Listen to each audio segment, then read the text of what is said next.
We're live.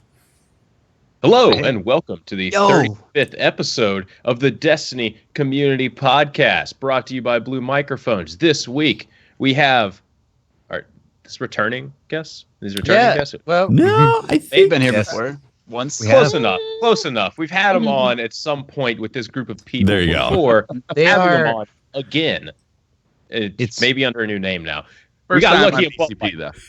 First time. It's okay. We understand, Holtzmann. We have very forgettable faces, so it's understandable.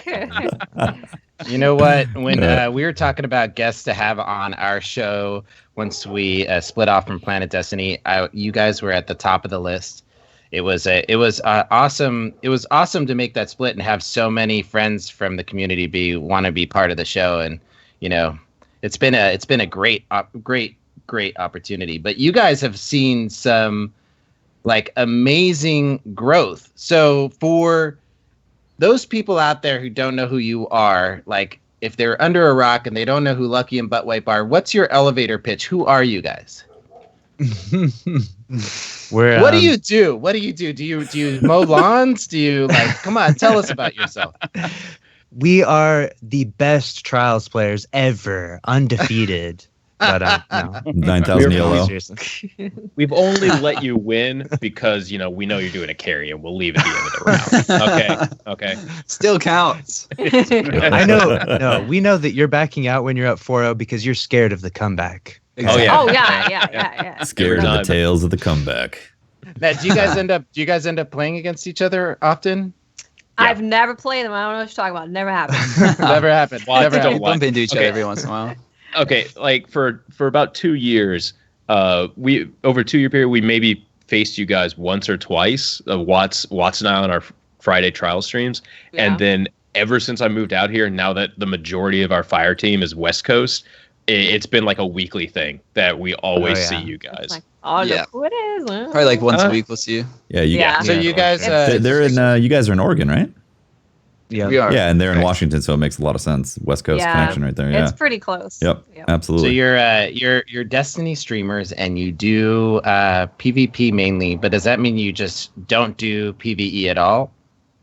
No, we love PvE. Our stream at the beginning was a lot of PvE. We did a lot of raids and stuff, but we've just sort of transitioned as the content has changed in Destiny, transitioned a little into more PvP.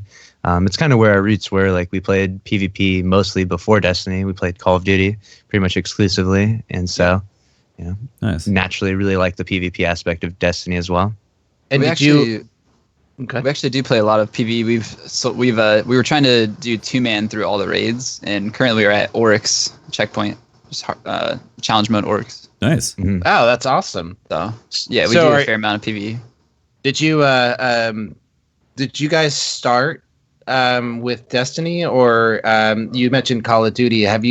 Did you start streaming with Destiny, or is it something that you started before? We funny story. We played Call of Duty. Luckyy started his own YouTube channel for a bit, but it kind of didn't really go super far, and so he kind of got distracted with life and other things. And then I picked up Destiny because my friends at work, and then I played it, and then he was like, "Oh, Destiny, that looks really cool." So he picked it up, and then we played the crap out of it, and then we ended up streaming it around Crota because we were just obsessed with the game. So. Yep. And you guys share. You're unique to the Destiny directory because you share the same stream, and you also share the same house, right? You guys live together. Mhm. Yep. So does it? What does your setup look like to make that happen? To make that magic happen? It's basically we have a wall, and his room's over there, and my room's right here, and we have a hole in the wall where a big hole, all right, like a lot of Describe the this hole in the wall. it's got cords going through, it's got everything going through, and we've got his green screen on his side, mine on my side. We duplicate monitors, so we share the same computer, and just have 2 microphone inputs, etc. Okay. So it's That's great. running off of one computer. Yeah. With like 2 sets of. So you have keyboard and mouse hooked into both sides too. Yep. Cool. Yep. Yeah. It's awesome. 2 capture That's awesome. cards into one computer. And yeah, we just Nice. run it simultaneously. and you can switch the views because it turns one off and turns the other one on, and so they're both playing. Just one's turned off. Nice. And then they switch back and forth through debug commands. It has it taken a pretty beefy computer to do that? Oh yeah. Yes. I can imagine. Absolutely. Yeah, I think a lot of people are interested in That's a stuff lot. like that. Like what kind of Yeah. what kind of hardware is required to run something like that? So Go ahead. It's a lot. We have, I can't even remember exactly. We've had this for a while now, but I know we've got, the i7. I forget which one exactly we have, but we've got 6700 probably. probably something like that. Really beefy. I don't know. Do you remember better, Lucky? I don't remember that specifically. It's the i7. It has 32 gigs of RAM. RAM. Yeah, and then solid state drive. Basically we didn't build each part specifically. We just went to, I know like this is a sin for gamers perhaps, but we just went to Cyber Power PC and we just selected all the best parts. We're like that. This is the most expensive Like, thing. Just Well, that's a do that. lot of money, but at least it'll run because our other computer kept crashing because it would switch scenes and it's like 2 capture cards at once. This is too much. And just so we just said we're getting the best computer that we can get from this site and this will work. And so that's what we did. And we bought 2 of them actually. So is that for backup? I think that's basically what I did. yeah, it's a downstairs setup we have as well for guest streamers that come by. Oh, that's cool. And so the tri-stream setup. The tri-stream, Exactly. man, that sounds impressive. We'll have the Yeah, whole that's podcast come to our house. You guys can all be crowded around. on the couch. Exactly. That's awesome. I dig it. That's sweet. And so, did you guys think that this adventure of like Luckyy and Buttwipe would go to where you guys are now? Because even when the last time we had you guys on the podcast, you've seen some really substantial growth since then. A lot of good stuff has come your way. I knew from the moment we started. No. I know that's it's kind of a hard question to answer because it's gonna. You guys are pretty humble, and don't necessarily talk about yourself unless you're being a smart aleck. But you gotta be happy with where you are right now. Yeah, very happy with where we are now. Very happy. Sorry, did you want to say? Go ahead. Yeah, we started it, and honestly, what we did was we streamed a few times and thought it was cool. We had a little PlayStation camera and both sat next to each other on the couch, and so we'd both be in the screen. And we were like, this is pretty fun. We've got like 2-3 viewers. We're playing with people off LFG. They want to see our screen anyway, so why not? And we streamed for like really inconsistently for a couple weeks, and then we decided, we're going to do this right. We're going to stream, like we're going to commit a little bit to it. And we got a PC, an old PC that we had. We hooked it up, whatever. And then we agreed 1 year. We'll commit to 1 year of just fun and games and playing Destiny and just having a good time. And if at the end of the year, it doesn't go anywhere, that's fine. We had a great time. We had a blast, and we'll remember this for forever. And we'll still play Destiny, but we just won't spend too much time, working on stream, etc. And by the end of the year, we were partnered, and we decided, you know what, we're gonna keep going. So That's great. Yeah, at the start it was really hard. I remember, like, we're just playing and when you're, especially if you haven't like spent a lot of time like in Twitch, like you have maybe a more immature perspective of it. Like, what am I doing wrong? Like, why aren't people watching? And it's hard at first, especially if you don't have a lot of time watching Twitch and like learning about how it works and things like that, and like understanding community and understanding growth and consistency and how things work. And so for a lot of time, like when you first start, you kind of beat yourself up a little bit too much, maybe more than you should. But eventually, we kept doing it because it was just fun. And, some days, 10 viewers, some days 20, whatever, months and months and months. And then Trials of Osiris came out, and it was the rest became history, I suppose, because it was a 3-man fire team and there's 2 of us and let's pick the third person through a raffle and let's see what happens, see if we can get them in the lighthouse. Can we talk a little bit about some maybe tattoos? and some and maybe some milestones you've set for yourself. Can you explain that? Yeah, I could explain that perhaps. I'll explain the first half. I'll let you explain the second half. So we got partnered, And to everyone's surprise that ever watches Twitch, you don't just get partnered and start driving a Lambo the next day. Really? I Yeah. was promised a Lambo. Okay. Yeah, maybe we're on the wrong partnership deal. I figured it was just coming still. I just been waiting. Yeah, I thought it was like on its Yeah. way. Delay it a little Checking bit. in to build it. Manufacturing Custom delay. built, you know. And so, you got partnered and, we streamed and, your first month you get maybe a little bit more and then it just drops down. And so we wanted to create like a cool incentive, because there was those emote tiers and they've changed it with time now. But at the time it was like 250 unlock emotes, subs, and then 500 and 1,000 and so on. Yeah. And so we set that goal, like most people set like follower goals. Like if I hit 10,000 follows, I'm going to get drunk on stream or something, And so we had those set for sub goals and we kind of did like a Jackass style theme, like where we had like kind of crazy challenges. So at 250, we cut our hair on stream. I did a skullet, like I just cut the whole top off clean. That was great. I remember that. I remember that. Buttwipe did a reverse mohawk where he just went right down the middle. And, Yep. The skull. and then we had to up the ante though, like course. you Right. can't just Yeah. you can't just Can't go do the down same from there. You thing. got to go. Yeah. So we're like, what's next? Like we're like at the time when we hit 250, we're like, we worked so hard for 250. There is no way we will ever hit 500. So let's just make it something crazy. Let's just say we'll tattoo our butts. Like it's not like it's gonna happen, but we'll say we'll tattoo our butts because whatever. And it eventually with time somehow it happened, and we're like, wow, like we couldn't believe it. That was around the threshold that we wanted to, because like that was around the threshold when we could kind of like pay our bills for us personally, our expenses. So we're like, oh, we really, really want that. So we set a pretty crazy goal, and we did it. We went out and tattooed our butts, and I'm not proud of it. My mom's not proud of it. Was that painful? It was quite painful, yeah. It was my first and my only tattoo, and I didn't know what to Nice. expect. And then it was a needle in my butt. So that was, Seems like that'd be That pretty was not painful. pleasant. Depending on the butt, it shouldn't be that painful. It's a fatty area. You got lots of padding there. I don't know. It hurt me. Maybe I'm doing too many squats, I guess. You're not skipping leg digs like Patrick. Well, Exactly. Buttwipe's got the peach going on there. So it feels like when you're a streamer, it feels like everybody seems to be watching your life as it progresses. You share a lot of with your who you are and your sometimes your private life with the community, but there's been some relationships formed through streaming, right? For sure. On your end.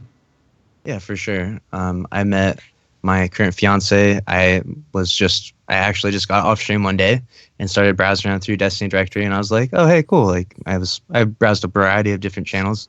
Let's be And, honest. You were using Destiny directory as A what we're. matchmaking tool. You were Door to doing main, matchmaking. Swipe Well, left, swipe Destiny, right. guardiansonly.com, Yeah, Guardians Streamer only. mingle. Streamer mingle. and so yeah, I clicked on her channel and started to watch and was really enjoying her channel, and just spent more time there again and again. And we met in person at TwitchCon, and so we met on Twitch and then met at TwitchCon, and from there it just kind of blossomed out with time, and now here we are, and we're engaged, and she's pregnant, has a baby due in September, so Same time as my little girl. Awesome. We've got Destiny my babies. girls Destiny do about the babies. same time. Yeah. Nice. So Wait. Pope, you're having a girl. Lucky. Having a boy. Having a boy. Well, Titans. They're spirit Oh. titans. Spirit Oh. Titans. oh. My that's right. son will only ever date another Titan. Okay. Oh, don't worry. My Just saying, daughter, however my daughter choose to will raise. be a Titan. Okay. And we'll do an arranged marriage. We'll There you we'll go. figure it out. Let's be honest. Pope's daughter's gonna be a pole dancer. Oh no! Oh no! Dang. Wow. Okay, Brian, that was great. That So Briar went in for the Briar. kill on that one. My God. Oh my God! Savage. Lucky, I remember donating money to your McDonald's fund to take her out to a nice dinner. The McDonald's. That was a great stream. We Lucky's selling it a little too short here. There was some his stream and her stream was doing quite a bit of matchmaking of their own, and going back and forth and bouncing back and forth, and they wanted to see them two together. So we, people in chat raised money to, we're like, oh, take her out to a nice dinner at McDonald's, and we went back and forth. And so I'd like to say that fans in chat and of your two streams, helped get you guys together. I think that we're proud to see you guys together, and I think you guys are going to be a great couple. Absolutely, They did. As much as I don't know if I hate to say it, I'm just embarrassed to say it, but they did. They had a lot bigger part than I would have ever thought in my love life, I suppose. But Are you going to stream the wedding? Yes, Ooh. That's what we want to know. Yeah. I imagine, like, if I'm getting married and I'm doing all that stuff, like, Buttwipe could be there and he could just be doing an IRL stream. I'm not saying for sure. We've talked about the idea, but that's not really the goal, is to stream it, of course. Like, the goal is for our special day. But if Buttwipe is there at the time, if it's not in New Zealand or whatnot, maybe we'll see. All right. Yes, we're gonna make it happen. We want to see the wedding in real time. Just I don't want to see the childbirth, though. You can keep. Yeah. Keep that private. You can keep that one back. Keep that to yourself. Yep. You guys did such a good job of streaming the Destiny event last month really that good. Yep. I think you guys could stream anything at this point. Yeah. I mean, thank you. You guys nailed it. Yeah. I was watching you guys do it at the event, and it was really impressive because you guys kept it going. Like, I knew that you guys were going to try and do it all day, but in my head I was like, all day. That's a long time. You guys did it all day. It really was all day. It really How was. did you guys handle bathroom breaks?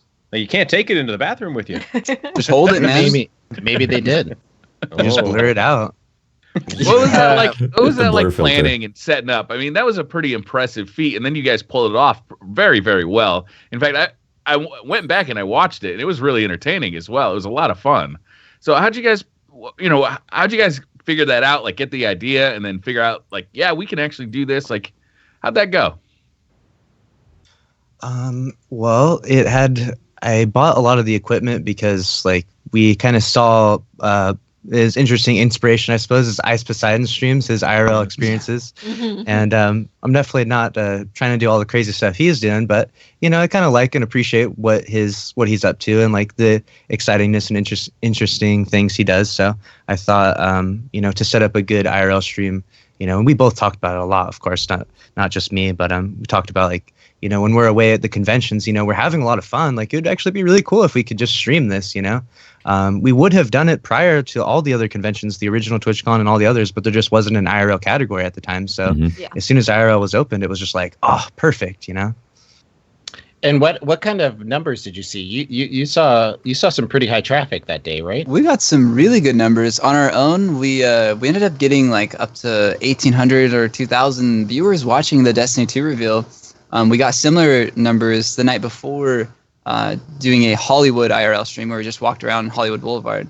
But then actually the Bungie Twitter account tweeted us out saying, "Hey, we're doing an IRL stream at the event," and we jumped up to 7,000 viewers. Holy Nice. crap. Yep. That's great. Yeah. And then while I'm streaming, someone calls my phone. And drops the stream. Oh, So no. 7,000 turns into 3,000 and snap of fingers, and I'm like, why? Yep. Lesson learned: turned on Do Not Disturb mode if you're gonna do Yes. an IRL stream. Yes. Always. Yes. So And Wow. so, any advice for any of those young streamers out there that are looking to cut their teeth in a game like Destiny, and any advice for anybody out there? I can never say it enough. Stream for the right reason. Don't stream because you want to be a famous Hollywood rich star or whatever. Like, you see people start off like that, and you see people start off like genuine quality people, just trying to have fun. And I think people like that atmosphere and just people on Twitch are just here having fun too. They're just here making friendships, building a community. And so I can never say that enough. Just stream for the right reason. Stream because you want to and because it's fun, and let everything else take care of itself in time. If that's the way it's going to go. If that's not the way it's going to go, just stream for fun. Like, Yep. I don't know. I see a lot of people do that. Have that mentality of like, oh, I don't have this many viewers, so like, I don't want to stream anymore. Like, screw it, you know? Yeah. I get scared when I hear people who have like 1 or 2 or like 10 viewers, and they're like, "Oh, the everyday grind is getting to me." I'm like, if it's a grind now, man, Yeah. wait, Sure. just Right. wait till you're For a year sure. into it, and you know you've seen like, you know, you're still streaming to the same guys. You know, like the grind could be tough later. If you feel it's a grind in the first month, then Yeah. you might want to rethink it. Yeah. For sure. It should What never feel like a grind when you're first starting out, right? It should be like, Oh, yeah. I like playing video games. I want to share it with other people, and you're having fun while doing it. And if you're so focused on numbers, that's really not good to do at any Yeah. point, really, because you're always going to look at it and be like, oh man, I wish I had more. Yep. So don't focus on numbers. I see that all the time from so many people that they haven't even been streaming that long. It might be like a month, and they're like, I only have 20 viewers. It's like, it's 20's been a pretty good month. for a What is good for a month? That's Right? really Holy good. crap. That's actually pretty pretty good. good. They're like, That well, is actually good. I need 2 billion viewers. I need to be against Goth. I need to be Yeah. at the top. It's like, no. Have you guys seen the Yeah. new features coming from Twitch with Destiny, where they can actually track how many viewers you have Yeah. per activity you're doing, and Mhm. people can ask like, "What's your loadout?" and it hooks into the Destiny API to actually Yeah. show on Yes. screen. That stuff is really cool. I can't wait. I hope it comes forward to Destiny 2. I suppose I'm sure it it is. would. I'm sure they're gonna like advance all that stuff with the API. Super cool that like Twitch is working like that kind of a thing into the chat and into your stream. It's good. Twitch is doing so much. Yeah. Twitch is super innovative, and Yeah. Yeah. it's a good place Also, to be in. Bungie's really on board. They're Yeah, really they on are. board. They Yeah, I it's know they good. ask a lot of the community members what they would like to see, you know, like any changes or additions or whatever, and so they have their own ideas as well. But Bungie's really on top of trying to get its way into Twitch, and like it knows that this community is the real deal for Bungie. Yeah. Right. Have you And, guys seen anything to do? I'm sorry, Lucky, go ahead.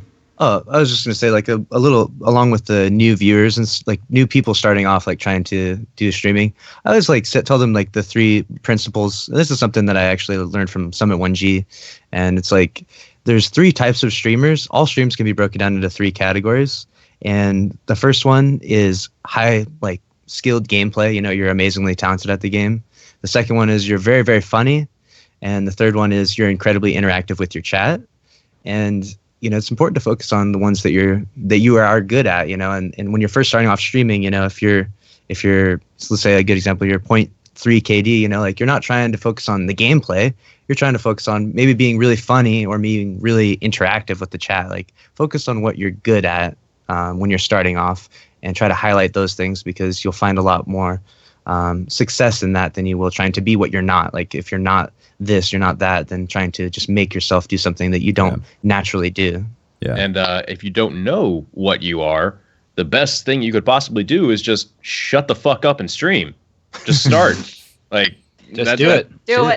That is Just my Yeah. practice, figure it out. Just do. Yeah, No, actually, like, I wanted to bring like up that point too genuine about advice. like with starting out, the grind situation. Because when you first start out, it should be fun, it should be exciting. You're streaming and you're in the process of it. But of course, it is going to become a grind at some point, and you do have to accept the fact that there is a stamina associated with streaming, and it doesn't show up overnight. Like you can't just suddenly start streaming 8 hours a day. Most people suddenly can't just start streaming 8 hours a day.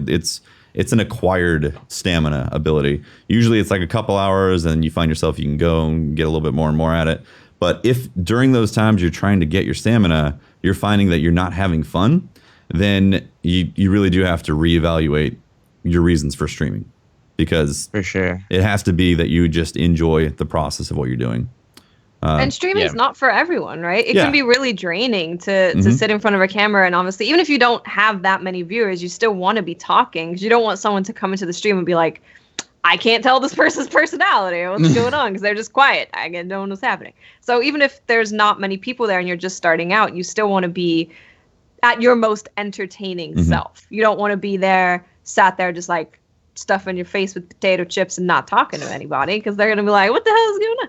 So it's definitely, it might not be for you. Streaming isn't for everyone. It can be very draining to essentially talk to yourself when you're starting out for 5-6 hours, and that's okay. Not everyone has to be a streamer. It's okay. For sure. Have you Be a guys YouTuber. have you guys seen that streaming service by Xbox, Mixer? Heard about it. I have seen it all over the Twitters. Yeah, I haven't actually investigated. Has anybody used it? Most partnered streamers by TOS are not allowed to stream in other places. Unless there was a specific thing that was like set up in their agreement. So if I gotta hide my face when I'm on Pornhub. Yes, Briar. Can I get a link, by the way? I don't think they call that streaming, right? Is it Call what is you will. it a live? It is show? if it's live. Streaming. It's live. Yeah, speaking live. of which, See a live cam beard? Speaking of which, I booted up my Xbox the other day, and it just says right on the side, like stream with Beam. Like it just says right there, like it's big promoted. They They bought changed Beam. the name now, They bought Yeah. Beam and and then Yeah, changed so the interesting. name of it to Mixer. Yeah. Yeah. I'm It's not a great name, if you ask me. Yeah, I was It just sounds gonna more say, like a dating service or it's something. a dating service. Yeah. I mean, that's what you interesting. call it, right? You call them mixers when you're getting single people together to hang out. It's Well, called a mixer.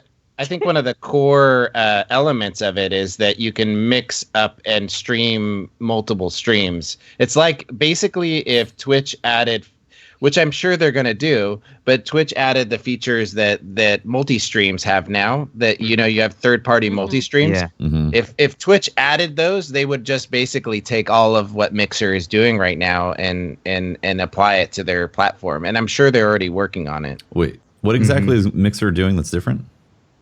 They take aspects of what, Like You know, multi-streams? and I'm not an expert in it, but they take aspects of multi-streams and they make it available in that platform. Okay, so like they integrated Cadger, essentially. Yeah. basically, but you know how like Cadgar in any multi-stream that you use just eats at your processor because you're using multiple streams. It's all done on their end, so it's still just one stream Got on your it. end. Ah. So That's much really nice. Yeah, much less taxing. That's awesome. But then again, Twitch Interesting. has all these great features and a Yeah, large well- community that's already. And there's also people Yeah, here. it's established. That's one of the things. That's the key. Well, I mean, like any company, I appreciate competition. So if Yeah. No, Mixer it's is going to healthy. get in here and mix things Competition up, is healthy. I One will of the say. biggest problems with YouTube is there is no competition, Yeah. so they just keep. Yeah. Never mind. I will say that if you're brand new to streaming and you're looking to get in on something, a new service could be the perfect ticket. People who are already established That's true. don't really want to switch boats because they have their community there, they have subscriber bases, all that stuff. So it'd be very difficult to switch over to a different service. But if you're just starting out and looking to break in on something, that could be the angle that gets you into something to build a community. And then once you have a certain community there, you can then decide if you want to take it somewhere else. Once you've built up those necessary social media things like Twitter. A It's little hard to move a community to a new site, though. A It is, little bit sure. of research Mhm. also goes a little bit of research also goes a long way too. Like if there's a game that you absolutely love, that like I am a really good player at this specific game, I know everything there is to know about it, I can stream it. Find out which service maybe has a better following on it, or maybe find out which one doesn't have a following on it, so you could be the person that You're the only one.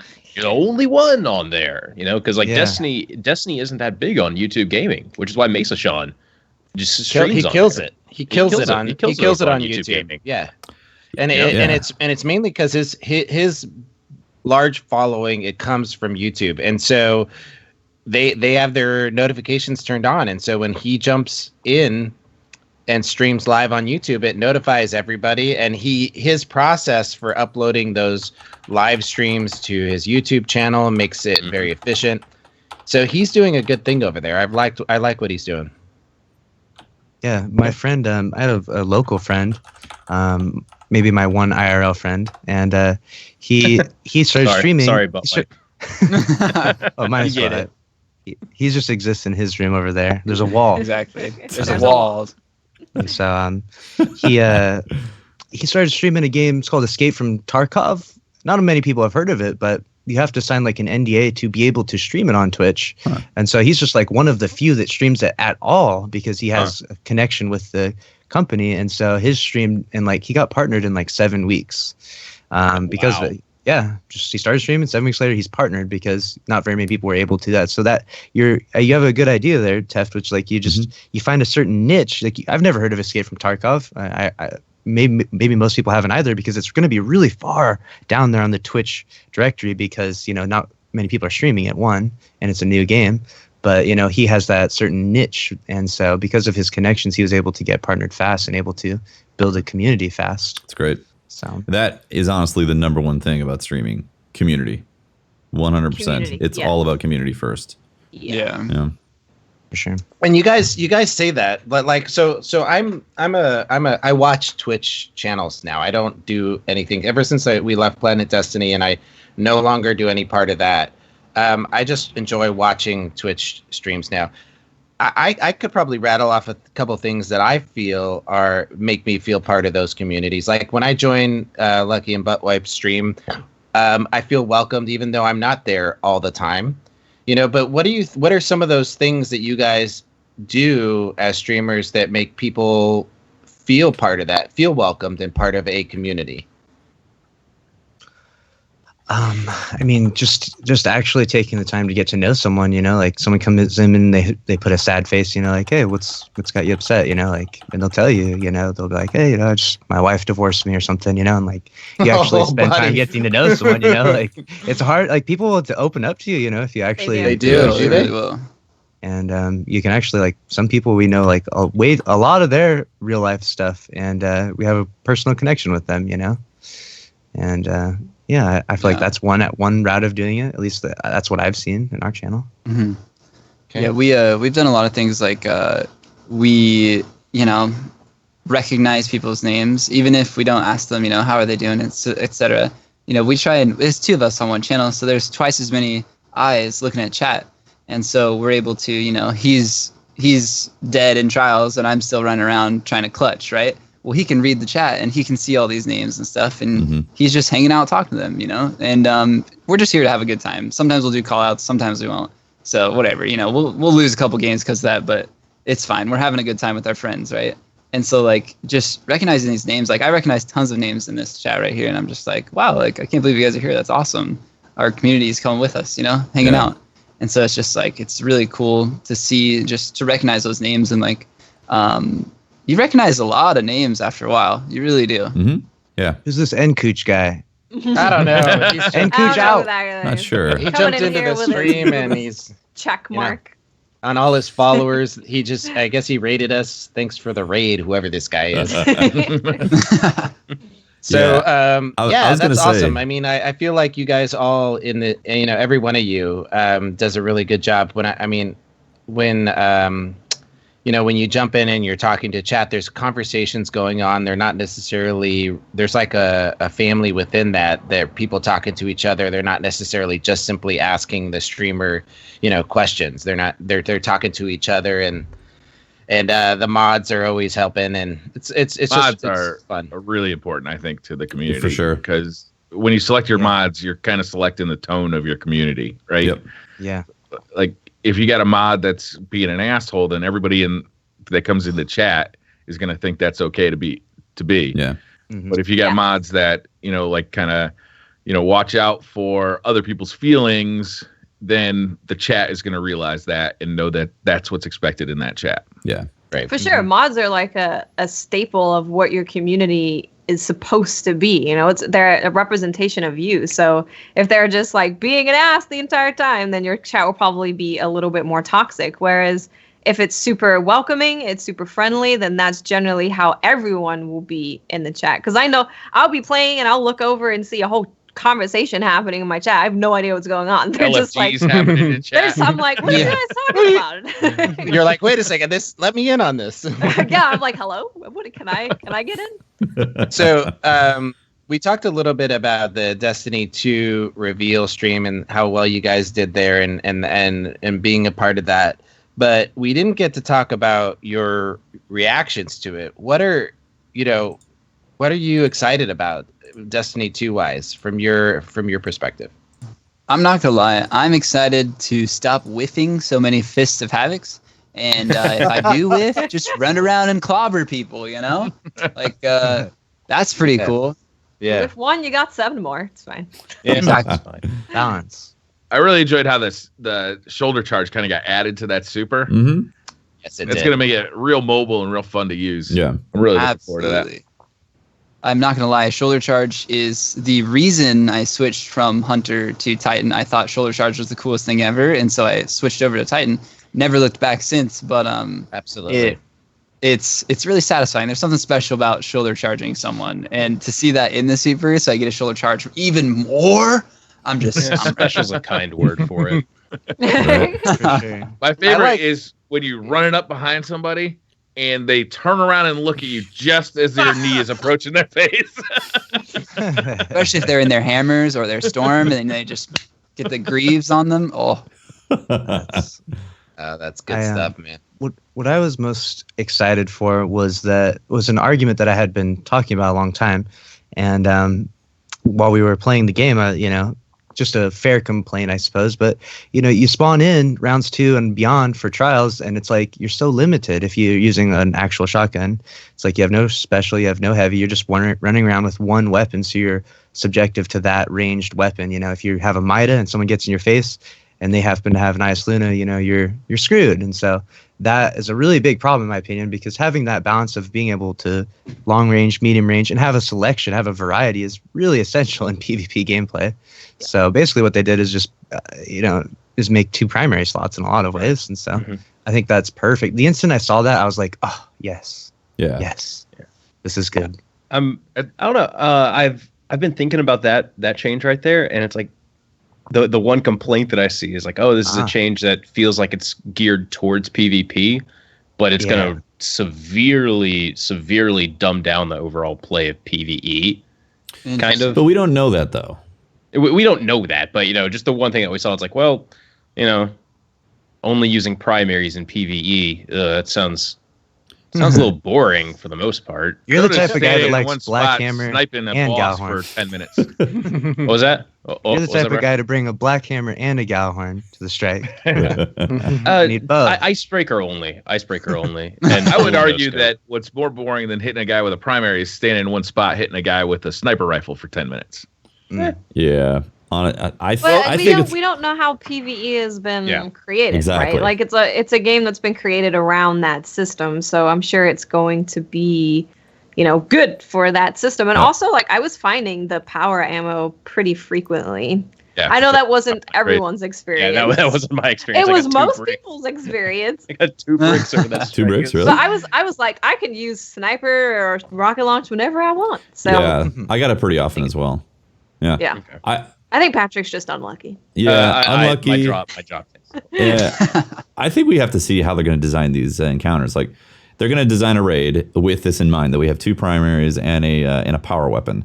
And they wouldn't make a raid that's going to be impossible with that setup. They're going to design around it, and I think it's going to be fun being able to swap that stuff. Just like what Luckyy was talking about, how right now in PvP, you're absolutely right. If somebody does have a Mida and they're using the Eyes of Luna, it imbalances things heavily. But if you have those options to be able to equip out long range versus medium range, or if you do want to double down on 2 close range weapons, it's your choice. But having the option to spread out those type of encounters with your primary, I think is great.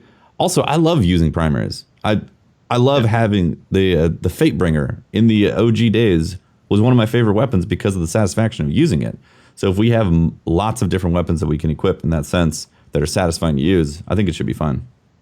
If encounters are designed more around mobility and strategy as opposed to just pure DPS, like, not only does it allow them more flexibility with the encounters, because a boss doesn't have to have 1 million, hit points to combat the crazy powerful combinations of weapons that they can have in Destiny 1. They can design it with fewer hit points, but you've got to you got to jump from this platform to that platform between DPS. Stuff more like the Axis fight before we found out how to just DPS him in 1 or 2 rounds, right? Mm-hmm. Yeah. And I agree, like primary gameplay is fun, and I personally am a big believer that it's a lot more competitive and balanced for gameplay because it's focused on landing critical hits and focused on proper range. And that's always been the problem with Imbalance before, is that your Fellwinter's Lash shoots across the map, or right now your Icebreaker is effectively a shotgun if you can land a no-scope on them. And these ranges are not respected. And that's kind of where the people's frustrations come from, one-hit kill weapons with, unbalanced ranges. And so I think the primary gameplay, focusing on criticals and focusing on proper range for the proper tool, etc., is so much better. Yep. And it's going to be a lot more rewarding to the skilled player, I suppose. But Absolutely. We'll see. When we were at the event, it was really fun being able to switch from the pulse rifle to the SMG for close range. So using the pulse, and then you cornered somebody, pull out that SMG and mow them down right there. It's a lot of fun. Yeah. It was a lot of fun in play. Like in your hands, it felt dynamic and it felt like you had a lot of options in your loadout. Yep. Oh, exactly. That's the thing. Like, I feel like you can build around your playstyle even more because you can be like, okay, I'm going to go hand cannon and SMG. I'm going to be really close quarters and I have two weapons to switch to for that. You're like, okay, I'm going to be, use a scout and use a hand cannon. So then you have long range and closer range covered. So I think it gave me more options of what I felt I could use than what I currently have. Yeah. So I personally am really excited to see how they have designed this game around this new system because it's totally different to what we have right now. Yeah. So I'm excited. Also the class abilities too. I mean, that's a game changer. That Warlock ability, really being able to give you a damage buff. Yeah. I mean, I know I personally had an experience in PvP where I put down that healing thing with the Warlock, and I took on 3 people, and I won. And I don't know how that worked, but 3 people were challenging me, and they came around this corner and had a submachine gun out, and I killed all 3 of them. I barely survived, but I killed all 3 of them. There was a quality of the enemies that we were facing there were of varying levels, Which is true. Which SMG did you have?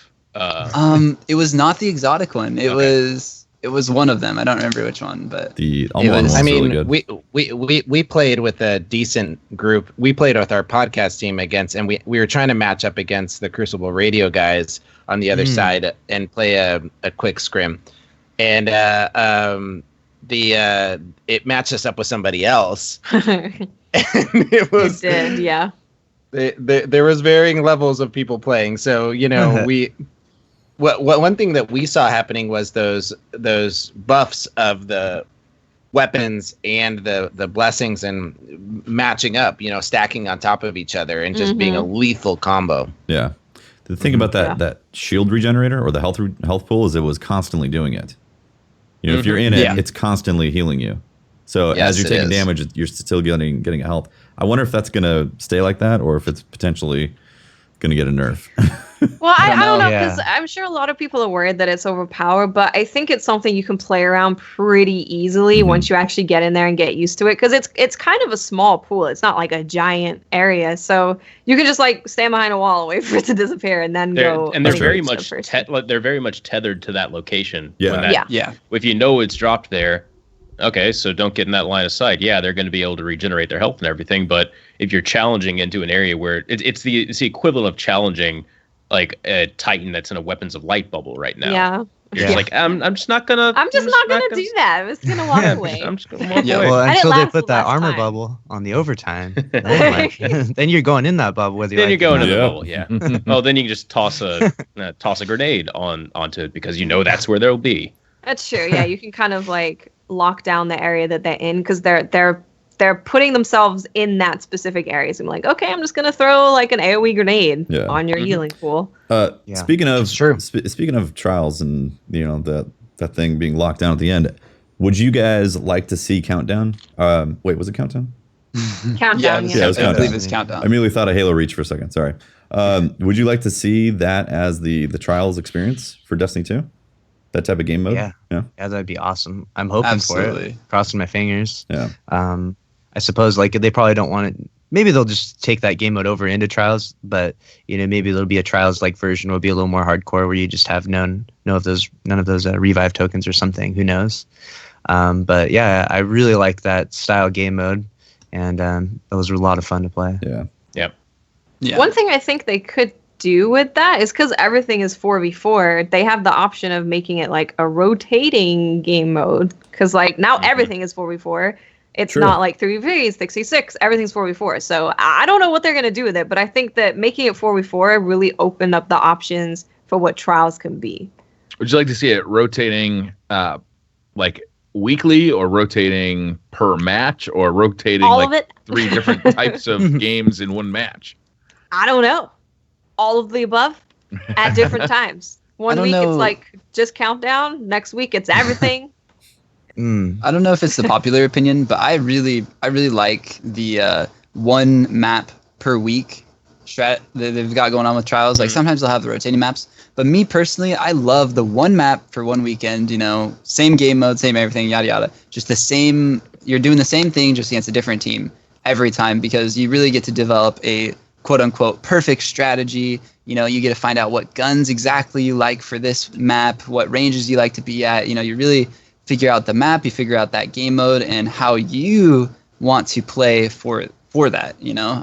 I know it seems like I have a different loadout every week because I find a certain loadout that works really well on this map with these, you know, these people that I'm playing with, and I really like that. So if they did do that, like I'd be fine with, you know, countdown 1 weekend and then clash another weekend and then whatever. I think that's totally cool with me, as long as I personally really enjoy the same thing for 1 weekend. I really like that. Now, are we all in agreement that rotating spawns needs to happen? Yeah. Yes. Yeah. A million. So Yeah. yes, but with countdown, it makes it, you can't really stay in your spawn. We were rotating though. Were we rotating? It Countdown? It was rotating. Yeah. Well, you're Yeah. rotating. You're Offense and rotating because defense the every time. yeah, Oh, it's it's happening offense whether you and like Yeah, it or offense, not. defense. Yeah, defense. It had an but objective. but to with it. 2 places to either plant or defend the bomb, defuse or plant it, it makes it a lot less capable to just, you know, stay in one spot, build super and all that. Yeah, it's not entirely staying in the spawn that's the problem, I think, as much as it is just one side being better than the other side. Like Sure. one side has the high ground and the other side doesn't, or one side has that power position, the other side doesn't. Yeah. They can Or- get to the point faster. Exactly. So Yeah. that's what I've always found, like, that I haven't enjoyed. Especially you'll play some of these trials maps, like I don't know what goes through the developer's head, but the heavy spawn's like right in front of you on one side, and then the other Yeah. side they're running across the whole map and they make it at the last second, and you're already getting shot by Galhorns. Like, well, great. Yeah. Asylum. Asylum is I love Yeah, there are some maps that are you know that they're being played the most often in, you know, trials, but or they're I'm sorry, not most often, they're most highlighted in trials. Like I think the majority of people stream them, so their dysfunction shows up when people are streaming them, but they're designed for other game modes. They are, yeah. Yeah. I So- kind of feel Heavy like change. it was just Burning Shrine for trials. They were like, this is just going to be the map, and this is the game type. And then they were like, okay, we should probably introduce some other maps. But yeah, I feel like Burning Shrine was the thing that was designed for trials. Mm-hmm. Yeah, I don't the know if heavy that's true. change really made a lot of things screwy. It was like there was 2 heavy spots for the longest time, and then some of the maps got like a middle heavy spot. They're like they thought it through, and other maps are like, just erase one. It's like, wait, that doesn't work. Like, I like that change in total, but you're right about the maps. Some Yeah. maps it just doesn't make sense. Yeah. Yeah, the change is awesome for sure. And I really do like the power weapon spawns. Like they seem to be pretty well, like they were trying to balance it out like equal on both sides. There's 2 of them. They spawn in pretty early. So if you want to, you know, put on a sniper montage or whatever, it's there for you. You just have to push into the map and grab that ammo. And You can't just sit fight in the for it. spawn and wait for someone to walk across your sights. Yeah. Exactly. What are we hoping to see? E3's coming up pretty soon, right? It's like 13 days or so. Yeah, it's Less right than- And now. it is a About that. big deal. 12. So we are pretty certain. We don't know for sure, but we're pretty certain that Bungie and Activision will have something going on there that Something. we're going to be interested in seeing. What are we hoping that we're going to see there? I'd like to see a Um, PC release date. Mhm. Ooh. I'd like to and a see beta free release play. date. A beta release date. Yep. I'd like to see that happen soon too. The beta. Yeah, I'd like to schedule around that. I don't want to have the summer like ambiguous right now, just being like, when is that thing gonna drop? Hopefully, don't plan some Amazon Prime thing where it drops at E3. You know. Right? Seriously. I hope. Wouldn't that be ranked great? play. That'd be really cool. They did that with the beta in Destiny 1, although they haven't really been following the same marketing. Yeah, and path they were trying to get No. people interested at the first one. That now they've got an audience, so I don't think they need to do that. I'm not gonna lie, I was a little scared. We were sitting in the audience for the reveal, and I can't remember the exact words, but like all of a sudden, like the next words could have been, and the beta releases today. Like, Mic drop. Yeah. Everyone Whoops. leaves. No one cares the whole about the game. audience is Everyone just shuffled leaves. out the- Everyone at home Around can the play it right now. Like, what? That would have been awesome. No. Yeah, because you Well- would have won your bet, Pope. I know. Yeah. All right, bud. You're finishing the stream, and I'm heading home. Yep. I'll meet you there, bud. So E3 is going to be any other, like E3 isn't just, I mean, for any of you who haven't been to it, it's a huge gaming trade show. I mean, there is a ton of stuff going on there. Is there any other games that we're excited about that are going to be stick with shown? Destiny for just a second. Oh, I do I'm think sorry, we will Yeah, hear yeah. more news out of Destiny because, Yes. like, all of the publications that'll be there, we'll talk to Bungie. Bungie will be doing a ton of interviews. So Right. even if Yeah. they don't specifically like get up on stage and announce like some brand new features, which they might do.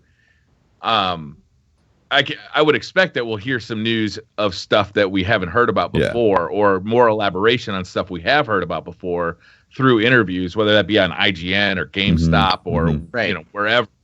Yeah. So I would expect a lot more Destiny news, even if it's not coming directly from the main stage. Sure. Yeah, because we hear so much from articles. Like, I get home after playing and being at these things, and I'm like, God damn it, there's like 100 things I didn't know all about these that are in interviews. these like different articles. That's why Gotta I'm not listen to going the this year. interviews. That's why I'm not going this year, because I just figured, you know what? I kind of want to just... One, I'm convinced that I'm going to be right because I want to win my bet against Pope even more than I already have. Lucky, he thinks they're going to drop the beta on the main stage. There's just going to be, and you can play it now. Well, not necessarily on the main stage. Actually, yeah, no main stage. I'll just we'll do that. Well, Like, if they they're gotta gonna do it, build they're gonna do it on the main stage. Yeah. You got to build up the hype, though. You got to like announce the date first. Yeah. Like, Yeah, they're gonna get a date first. There you And go. then, No, they're gonna do it. They're gonna. I think what's gonna happen. We're gonna hear more about the PC stuff. And we're going to. I think we're gonna see something new in the game. And a really good thing that they could do is show the other supers that are coming with the game instead of showing the open world or another mission or another strike or something like that. Yeah. Or potentially PS4 exclusives. That's definitely on the tip as well. But maybe, especially PlayStation like presentation. exactly. Yeah. The other supers, I think, is probably going to be shown at E3 because we've already seen snippets of Pole Dancer and Titan America, and we know that Nova Bomb is coming in some form. Yep. So to those have are the all the official names, by the subclasses, way. like, Official. confirmed. It's in the Grimoire. That it is official. It is. I wouldn't be Um, surprised Grimoire? if they didn't show off a little bit of patrol too, because that's one of the things people have the most questions about now. Because we've seen a strike, we've seen a mission, we've seen PvP, but we haven't seen patrol at all. We've seen little clips of it in their like montages and stuff. But people are really curious about the lost sectors, about what patrol is going to be like. So I wouldn't be surprised if like maybe they did like a little 5 minutes walkthrough Like a teaser? of the European Dead Zone. Mhm. You know. I'm interested in seeing more about the farm, whatever the new Yeah, tower is, social that space. farm area. Yeah. I want to see that. Yeah. The soccer. I want competitive soccer. I in don't there. want them. I know I want this stuff. I want to know more, but I also don't. I don't want them to spoil too much. No, for sure. I agree with you, Pope. I want there to be secrets on day one. I want there to be secrets kind of similar to the Taken King, where you wake up and Reddit is exploding 3 weeks after the release. You know, and just like, holy shit, you're never gonna believe if you could open this door in this strike by not dying. Like you can get this awesome weapon. Like I want stuff like that to definitely be there. I don't want them releasing Instagram pictures of all the new exotics. I want Me to find neither. that No. stuff. God, They that cannot do ruined. That hurt me. They can't do that. Yeah. That does. I hate that. It is one of my least favorite things that they do. but it's because it's so much fun. Like on day one, like when you get this exotic, you've never even heard of it before. Yeah, you know? That's exactly. We already saw 3 exotics, right? Yeah, that's exactly the perspective I'm taking right now. So I would be happy if I saw the other subclasses because I already know they're coming and I want to be able to see gameplay of that. So that's one thing. And then extra PC details and a date and all that. And then a date for the beta as well. The problem is, what are they going to give us in the beta? Because I'm with you. I don't want to be spoiled. I think a teaser would be interesting, but at the same time, I would still be okay with them not showing any gameplay of the European Dead Zone. Because I don't want to spoil it. Surprised if there wasn't a patrol zone in the beta. I'd be surprised, yeah. But yeah, it's really hard because they had this like reveal event, and then they have E3, then they have the beta. So it's like, what are they saving for E3? Then what are they saving for the beta? So if they didn't have the reveal event, it'd be like, okay, E3, you know, it's all completely wide open to see what they're going to show. But with this, it's like they can't show too much because they want you to experience something new in the beta. So I kind of feel like it's going to be a PC thing, the E3. Like they're going to actually show us what PC looks like maybe, or like have a release date for PC would be amazing because we have no idea right now. Everyone's like, it's going to be next year, 2018. So that would be really good. God.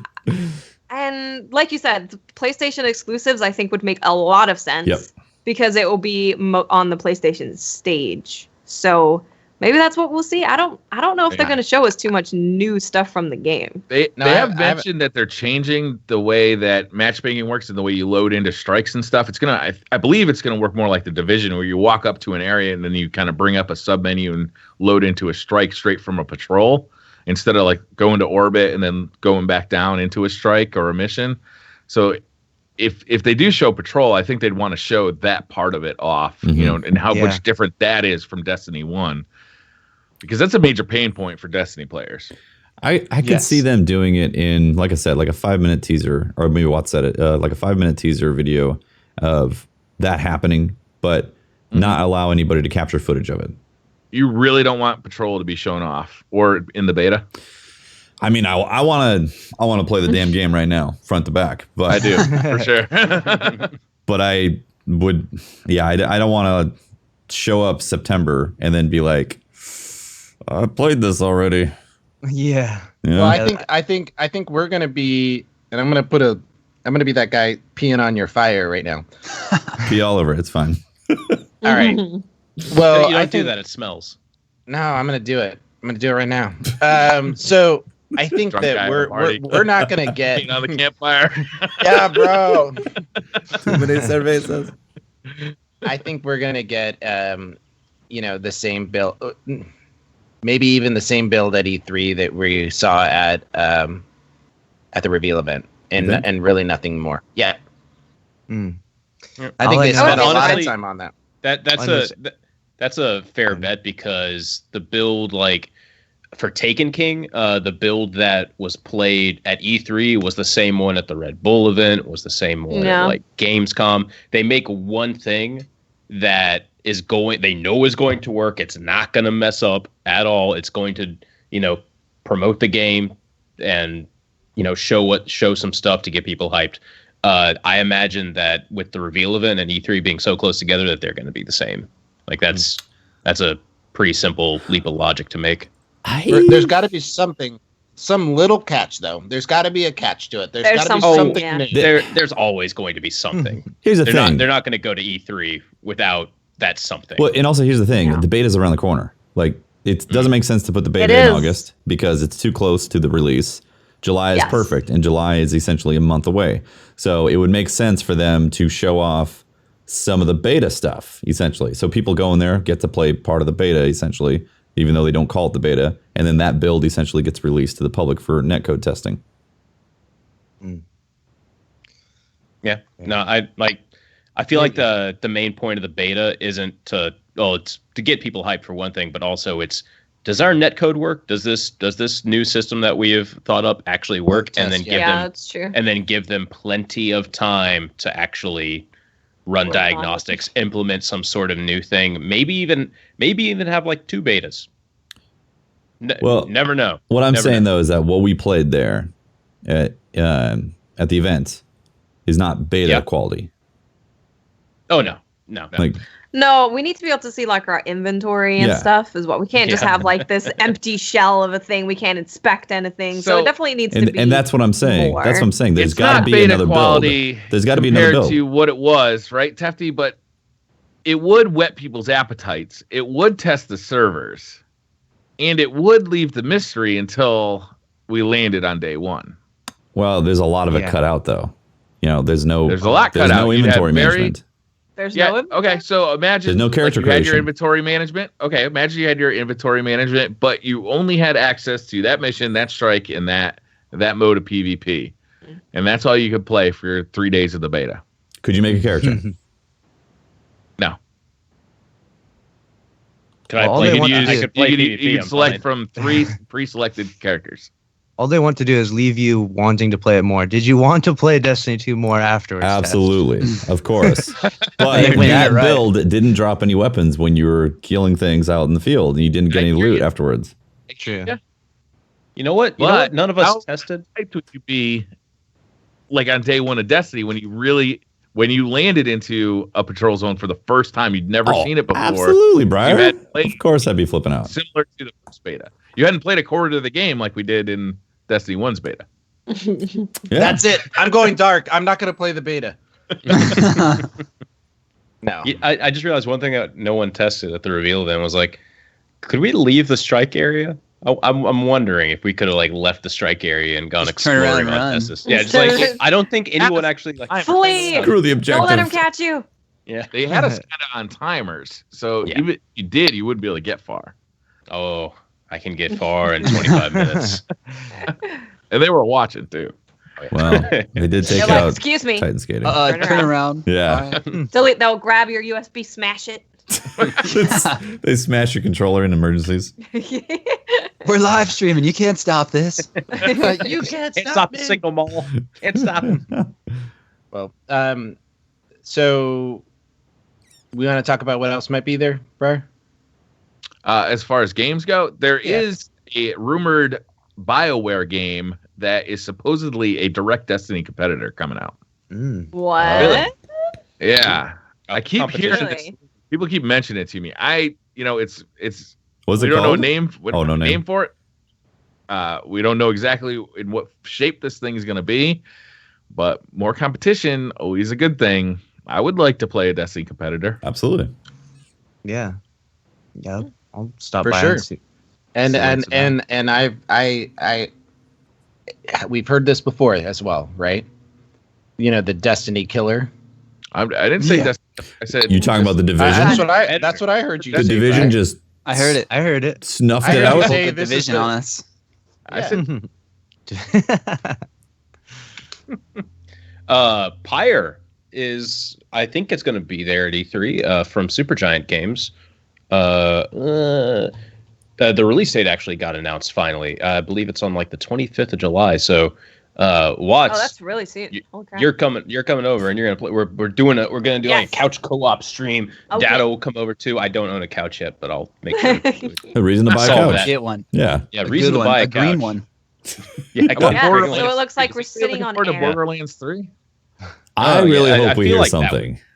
Yeah. I do. Is Gearbox supposed to be at E3? I hope so. I don't- And I hope they don't I talk don't about expect to Battleborn see it anymore. released in 2017. I expect to see it released in 2018. I think that's kind of the earliest we could expect it. Maybe even 2019. But I'd love to at least see a little bit of it. They did that teaser. down. Yeah, they did that teaser back in March. They showed off some of the engine technology that they did, and they were like, "This is from an upcoming game." They didn't say Borderlands 3, but it was obviously Borderlands 3, and it looked really cool. So I could definitely see them showing off something at E3. I agree with you though. I don't think it would be a 2017 launch, and also Gearbox needs to not make the same mistake that they did with Battleborn in a release during Overwatch dropping, because Destiny 2 is going to be huge. No. It'd be bad for them to drop Borderlands 3 at the same time.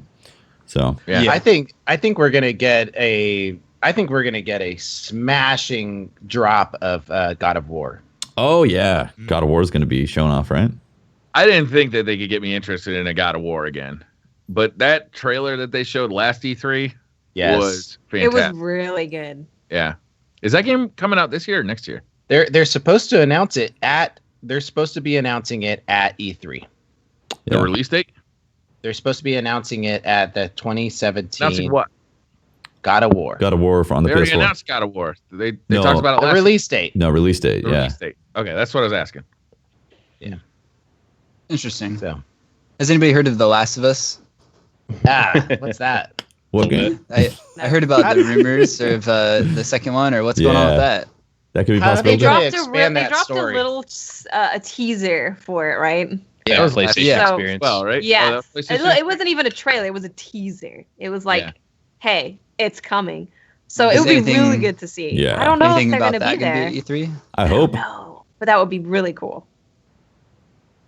You know, it's time for us to also start seeing the impact that Destiny has made on other games. Like we've seen Activision talk about how engagement has been so good in Destiny and how it's really been one of their most popular titles. Now, like you've got to imagine that other developers and other publishers are seeing the success of Destiny, the success now, of yeah. the community of Destiny, and now they're starting to say, you know, we might start seeing these games come out, right? It's games that have like large cooperative play combined with, you know, looting and stuff like that on consoles. And like I wouldn't be surprised to start seeing Destiny likes start to appear. Maybe not this E3, maybe next E3, Yeah. but I wouldn't be surprised. Dude, imagine Last of Us in co-op. Mm, That would be fun. Last that of Us That would would be be so fun. fun. Yeah. That'd be a blast. Uh, You know, back to also, Borderlands 3. What does Borderlands look like in a post-Destiny world, right? I mean, yeah, is it going to be Destiny server being based? so highly influenced by Borderlands. A lot of people theorize that Battleborn was them testing out technology to bring PvP into Borderlands. Because Really? yeah. So because Battleborn actually, for all intents and purposes, is actually a great game. It just failed essentially, because their technology they developed for it is great, and it makes me very excited for Borderlands 3. And it's all dedicated servers. It's 60 FPS on console and all that stuff, and it looks great as well. So if they do bring in these, there's also a bunch of Easter eggs as well in it. So if they do bring in Borderlands 3 on a new planet with a whole new system, or well, not a whole new system, but what's great about Borderlands 2 with some extra polish, and then add PvP and dedicated servers and 60 FPS, you could have a 6-man raids, stuff like that. maybe. Yeah, I mean the raids that they've done in the past have just been bosses that you show up to, and they're massive health pools and take 4 people to take down with a lot of different mechanics involved. So maybe they would expand on that and actually make a raid quest with like a The weekly universe lockout. is fantastic. It is. It is. It's absolutely it really fantastic. is. Yep. How about the Scorpio? You guys excited about the new hardware coming out? Yeah, I am. It's got the best pixels anywhere. Any fellow nerds out there? Pixels. I'm legitimately excited about Scorpio. I I am hope- too. Yeah. I'm a nerd. I like hardware. Part of me, like, I talked about this on my stream a few nights ago. I have a secret wish that Microsoft threw out some of the CPU design, decided to buff it, and was also able to make Destiny 2 run at 60 FPS on Xbox. And also somehow Bungie was like, all right, whatever. And Sony was like, okay, yeah, it's fine. Yeah. Yeah. For some Sony's reason, like, Sony we'll do didn't it have a too. say. Yeah. We'll And make PvP 62. Why not? Yeah. Let's do it. Yeah. because one of the people in Xbox tweeted out that they lifted their requirement now of having FPS parity with Xbox One games and Scorpio ran games. So, but yeah, it's a pipe dream. It's never going to happen. You literally will have a competitive advantage if a developer decides to take advantage of it. Yep. Right? So if you are playing would at be 60 nice. frames per second and somebody on an Xbox One base is playing at 30, you definitely have a I'm competitive sorry, Briar. You cannot see anything above 24 frames per second. It's fact. Speaking of frames, actually, I would like to know with Lab, are you guys going to be playing on PC for those 60 frames, or are you going to stick Good to question. PS4? Are you going to have both? Yeah. So obviously, we can't. We got to start off on PS4. Yes. Obvious. Once PC comes out, we're absolutely going to get it for PC. We're absolutely going to play our hearts out of everything we can. We're probably going to put so many disgusting thousands of hours into Destiny, like we did with the first one, you know? Yeah. Only more. So we will absolutely be on PS4 and we will absolutely be on PC. It's just going to be that way. A 3 PC setup here. So Yeah, we It are. is. pray It's for gonna our be power Yeah, ridiculous. you guys are ready. You guys are good to go.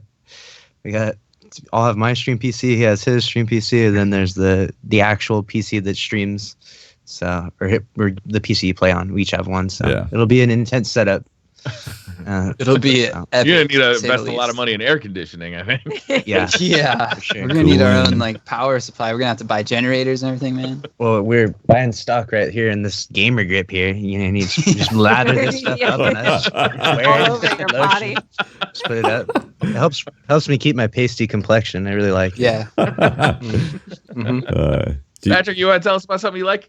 Yeah, I would love to about something I like. And every week I love telling you about this one thing that I like. And every single week I always forget to bring up the ad copy for this one super professional thing I like. I know, we're so professional here when we talk about our sponsor, Blue Microphones. So now, no doubt you've noticed these wild mics and headphones that we are using. They're just some of the iconic gear that Blue creates. Blue's award-winning products are the driving force behind professional musicians, internet creators, and countless elite gaming teams and Twitch streamers. Their Yeti USB mic is the internet's most popular microphone, and their Sadie and Lola headphones deliver insane sound and a very personalized fit. Blue offers everything you need to completely immerse yourself in the ultimate gameplay experience. Learn more about Blue at bluemic.com.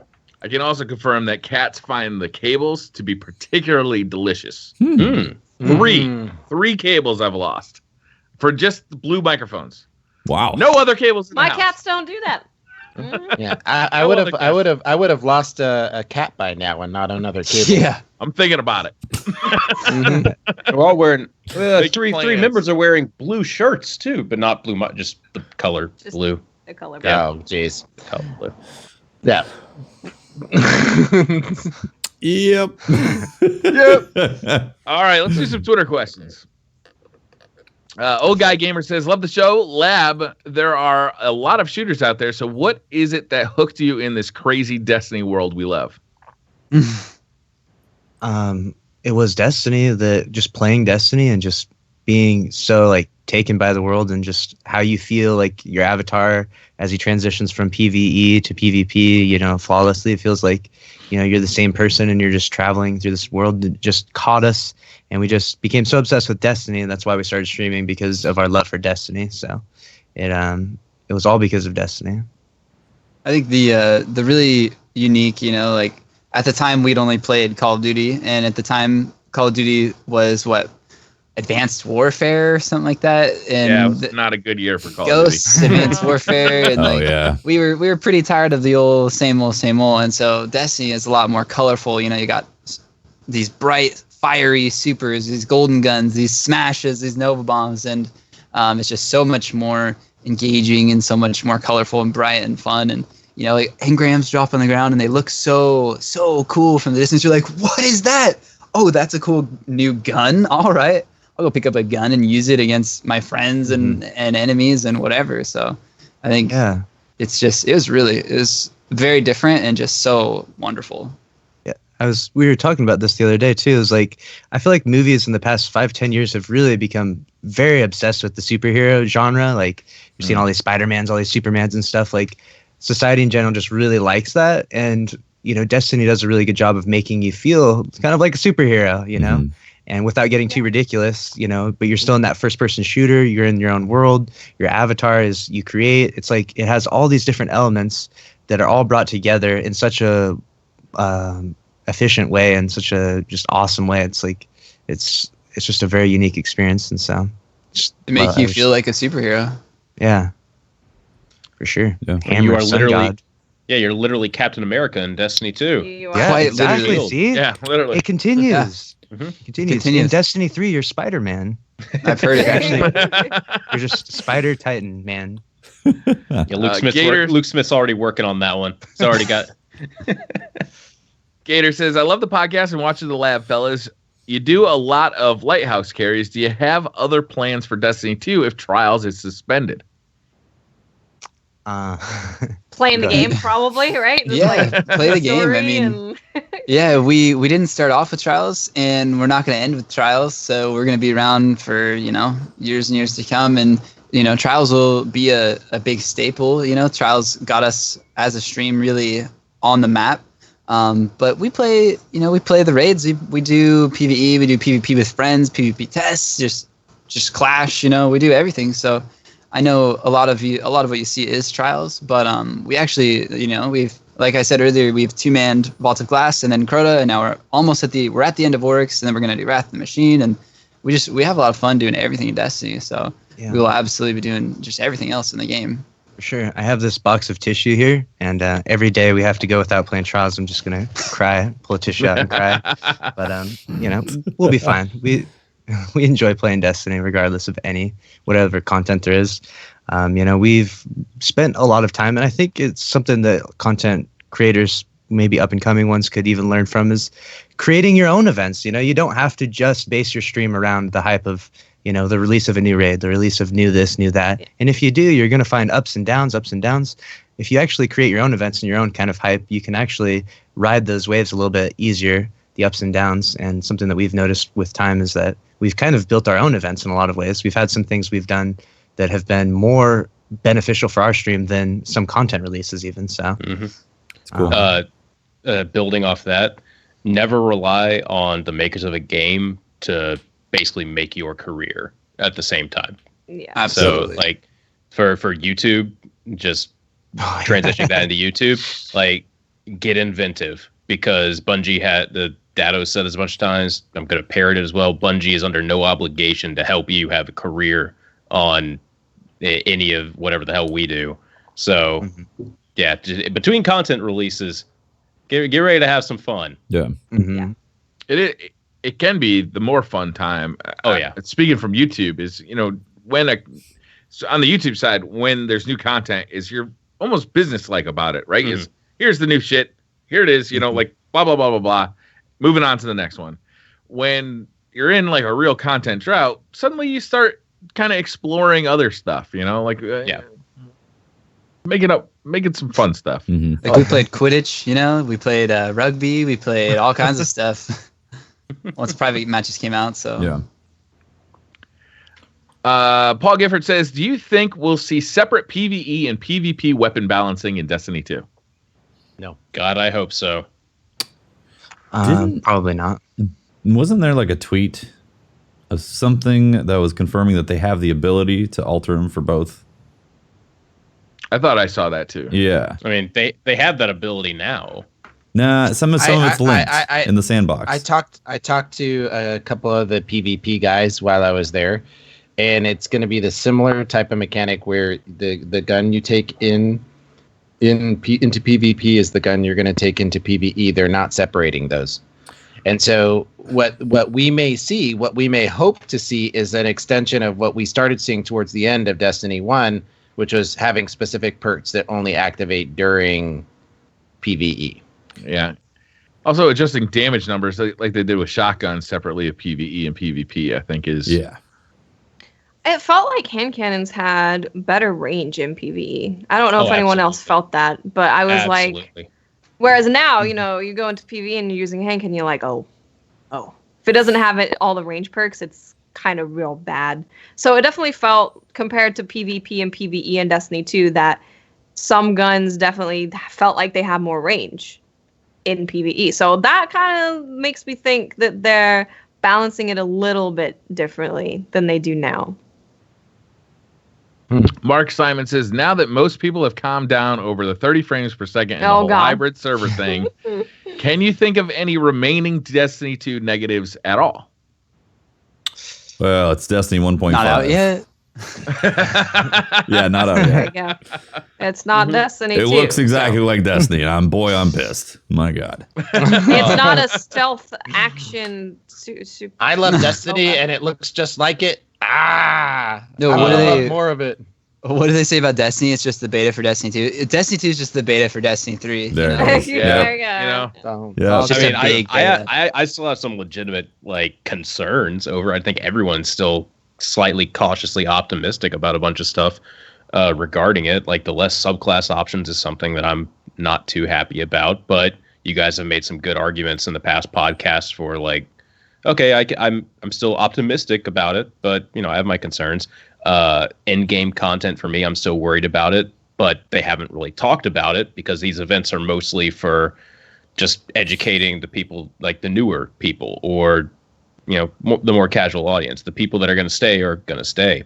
I kind of have some concerns about the supers. How, if they're going to make everything a roaming super, then, isn't that going to make everything feel kind of samey, where you pop your super and then you're going to have like 6 uses or whatever of the super, and it's like this. It feels, a There's little only bit so many similar. variations in the roamers, right? Yeah, so I have some concerns about it, but at the same time, I want the game to be out. We've only played like an hour of a build that's already months old at this point. So we don't really know Fuck it. anything about Destiny 2, really. Yeah. In terms of the gameplay, we don't really know anything. For me, everything I've tried and I've played has left me very hopeful and positive for the future. The only negatives I have are just questions that are unanswered, right? It's just I just don't know. Like, our patrol zone is going to be awesome. I don't know. Are they going to be the same? I don't know. What's it going to be like? Are strikes going to be just repetitive and boring like they were in Vanilla Destiny? I don't know. The one thing I would say is if you still have concerns, just don't pre-order. Wait. Yeah. Just wait. Like, Exactly. wait for 2 or 3 weeks for the game Or to come pre-order, play the beta, and then cancel your pre-order. out. Yeah, there you go. I'd urge people to just wait. You're under no obligation to try to buy the game and play it as soon as possible, and then get really pissed off that it didn't meet your expectations. Yeah. If you put 1,000 hours into the base game, then you're probably going to be interested in what they have to drop.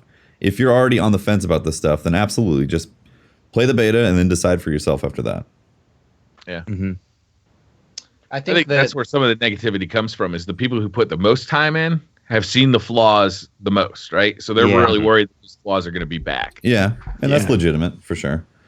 I think there's 2 camps of complainers right now, and there's more than 2. Well, 2 broad ones. The ones that have played the game a lot and have experienced every excruciating problem because they've put so much time into it. And then there's the people who played it for a bit, dropped it before Taken King dropped, and then have come back and being like, well, it's the same goddamn game. Rah, rah, rah, rah. They haven't really played. I don't see that second group too often, but I do see the first group quite a bit. It's like they put 2,000 hours into Destiny, and now they want to be sure that they enjoyed their time with it, but they were definitely annoyed by some of the quirks that it had, and they definitely want to see Destiny 2 fix those. Yeah, that's fine. And I think but one of the things that you mentioned, Briar, earlier is you were kind of saying strikes being repetitive and boring, and you were just kind of that comment. See, I personally really like strikes, and I love that I can play them and get a quick fix of and I enjoyed them very much. But that speaks to the broader point. Not to call you out on that, that's not what I meant. It's the broader point is that Destiny is such a diverse game for a lot of different peoples that it's going to be difficult no matter what they make to make everybody happy and do everything for everybody. So right now it's really difficult. We're all anticipating the game in our little port of Destiny, our little corner of Destiny that we enjoy, and we're really hoping for it to be everything we want it to be. I am preparing myself with, I'm setting high expectations, but I'm also preparing myself for not all of those expectations to be met. A realistic approach to the game is, I would love to see PvE separated from PvP. I would love to see, expansive patrol areas. When I see that mountain in the distance, I can go to it. I would love to see all those things happen, but that might be some of the things that I want might be Destiny 3. I don't know. That's true. That's true. I don't have the best opinions of the criticism of what we've seen thus far. Maybe I'm just a cheeky optimist, but even if it was probably a reskinned Goat Simulator, I'd still play Destiny 2 5,000 hours. So I've really just enjoyed Destiny, and I find fun in the FPS no matter what. I'm sure I'm going to enjoy the world. And of course I'll have my criticism. Of course I wanted that 60 frames per second in console, things like that. But, I'm still going to really enjoy the game. I know it. I know that. So I'm just excited for it mostly. Subcult 619 says, with the likelihood that Trials of Osiris will be a 4v4 game in Destiny, will you be recruiting a third or do double carries? Well, we'll see. yeah, we'll see. We'll probably do double carries because it's more our style. But I think what my intuition gives me is that we're going to do double carries, and people who try to do single carries will meet up with other people who try to do single carries, and they'll each do a raffle on their channel, and then each pick someone, and then there's boom, fire team of 4. Everyone gets treated equally. So that's my intuition of what's going to happen. I don't think you're going to see a ton of like single carries, like teams of 3, but maybe if people collab together really well, then that could definitely be a good thing, and you'll see that. But we'll see. We've got a lot of friends, and we'll recruit them if we have to, so they can do triple carries, carry us and some person. Yeah. Watts, that's something that's definitely not going to be there. Is triples. I'm actually really excited for that because right now it's like if I want to play with Patrick, for example, and I want to help my subs, he can't help his subs, or would have to go back and forth. Whereas with 4-man fire teams, you can both help both your communities. So yeah, that's really cool. It's really cool. I'm excited for that. Mr. Aries says, how excited is everyone to get back into a game that we're all learning all over again? Oh, that's what I want. Just that mystery and discovering all these new things again and figuring out what the best loadouts are and all that. I'm so excited to just have everything fresh. Yep. Yeah. I don't know if it'll ever feel as fresh as Vanilla Destiny did, like in the first month. But it won't. Dang. There will be Is this a WoW reference, Patrick? Yes. Well, I mean, you did come back from the dead in Destiny 1, and they're not killing you this time, so. Yeah. I don't know. Like, I always felt like once Vault of Glass came out, and then I was like, wow, this is just amazing. Like, this is the best. And then Crota came out, and I was like, well, there's never going to be a raid like Vault of Glass. And then, the Skullus thing came out, and I'm like, there's definitely never going to be a raid like Vault of Glass. And then King's Fall came out, and I was like, whoa. Like, this is questionably better than Vault of Glass, like in my opinion at least. And I was like, wow, they actually did it. They outdid themselves. And so probably there'll never be anything that has the nostalgia of, the loot cave and all that. But we'll see. I think they know what they're doing. How did they handle that in WoW, Patrick? I'm sorry. They never made a WoW 2. Yeah. Yeah. That's the problem. There's only no WoW They 2. just didn't. But the point that I think you guys were kind of hinting towards is like, oh yeah, it'll be like relearning. It's not going to be like relearning. You didn't really know what was going to happen going into Destiny 1, and then you had you were learning everything. Now you have an idea. You got the grenades, you got the abilities, you got guns to shoot, and you got supers. You have a very exotics. I didn't know how to get legendaries. I didn't know about engrams. I didn't know that. I didn't know exotics existed for a while. I know, right? But you know all that now. Right. You know all that. That's why now. I'm saying it's like it's never going to be exactly like that. It will be. You'll be discovering a new game, but it'll be. You have a very good foundation built right now, Briar. Hopefully, what they can do though is bring a lot of the secrets, like they did in Taken King, and make that a fresh new experience. Yeah. No. Exactly. Yeah. But that's one of the things that people kind of struggled with in World of Warcraft is a lot of the community would go in right at the start of a new expansion. And, they had that strong foundation built of, I know how to play the game. They play the game and then, drop it off after a while, which is what happens with just about every game now. And some people end up coming back multiple times. Destiny 2, now, WoW never came out with a WoW 2, right? They came out with a bunch of expansions that built upon WoW and even changed it in significant ways, but they never came out with a WoW 2. I mean... It's not a WoW 2. There's no WoW. It never had a 2 on there. No. I mean, I'm not gonna. Yeah, but you were able to keep that character all the way through. This is a brand new one. Mm-hmm. New character. No, we still have our same character, Tefty. No, you're gonna delete that yes, garbage. We do. You're gonna delete that garbage. You're gonna make a new one. You're gonna put a beard on it.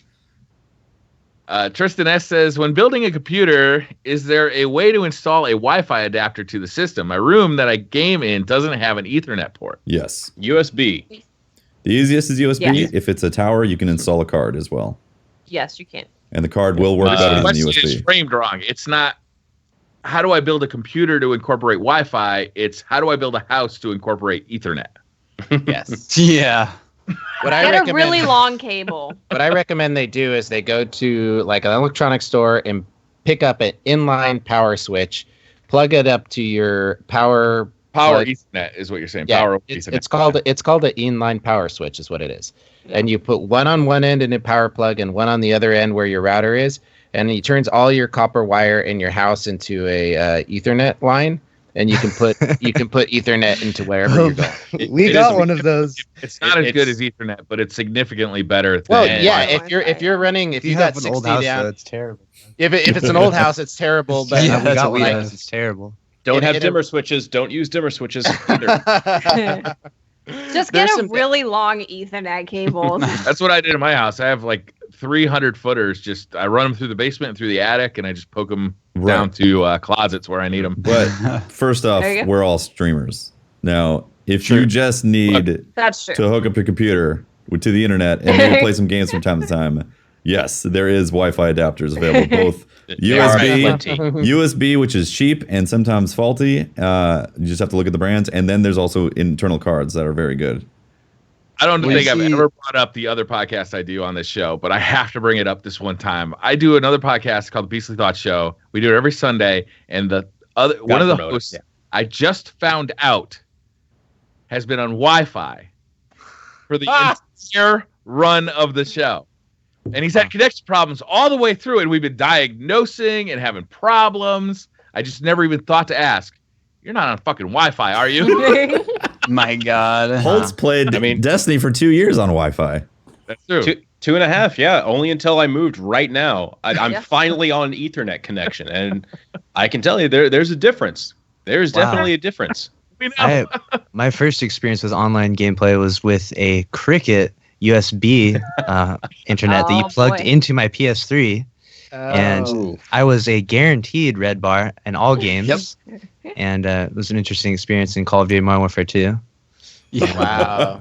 Yeah, Wow. that was my first my first access to internet with online gaming. It's Cricket internet. What I loved is living in like a dorm housing in college, and having your internet connection could be godly when everybody goes off on summer break, to when everybody comes back, and all of a sudden you're crawling at like a snail's pace.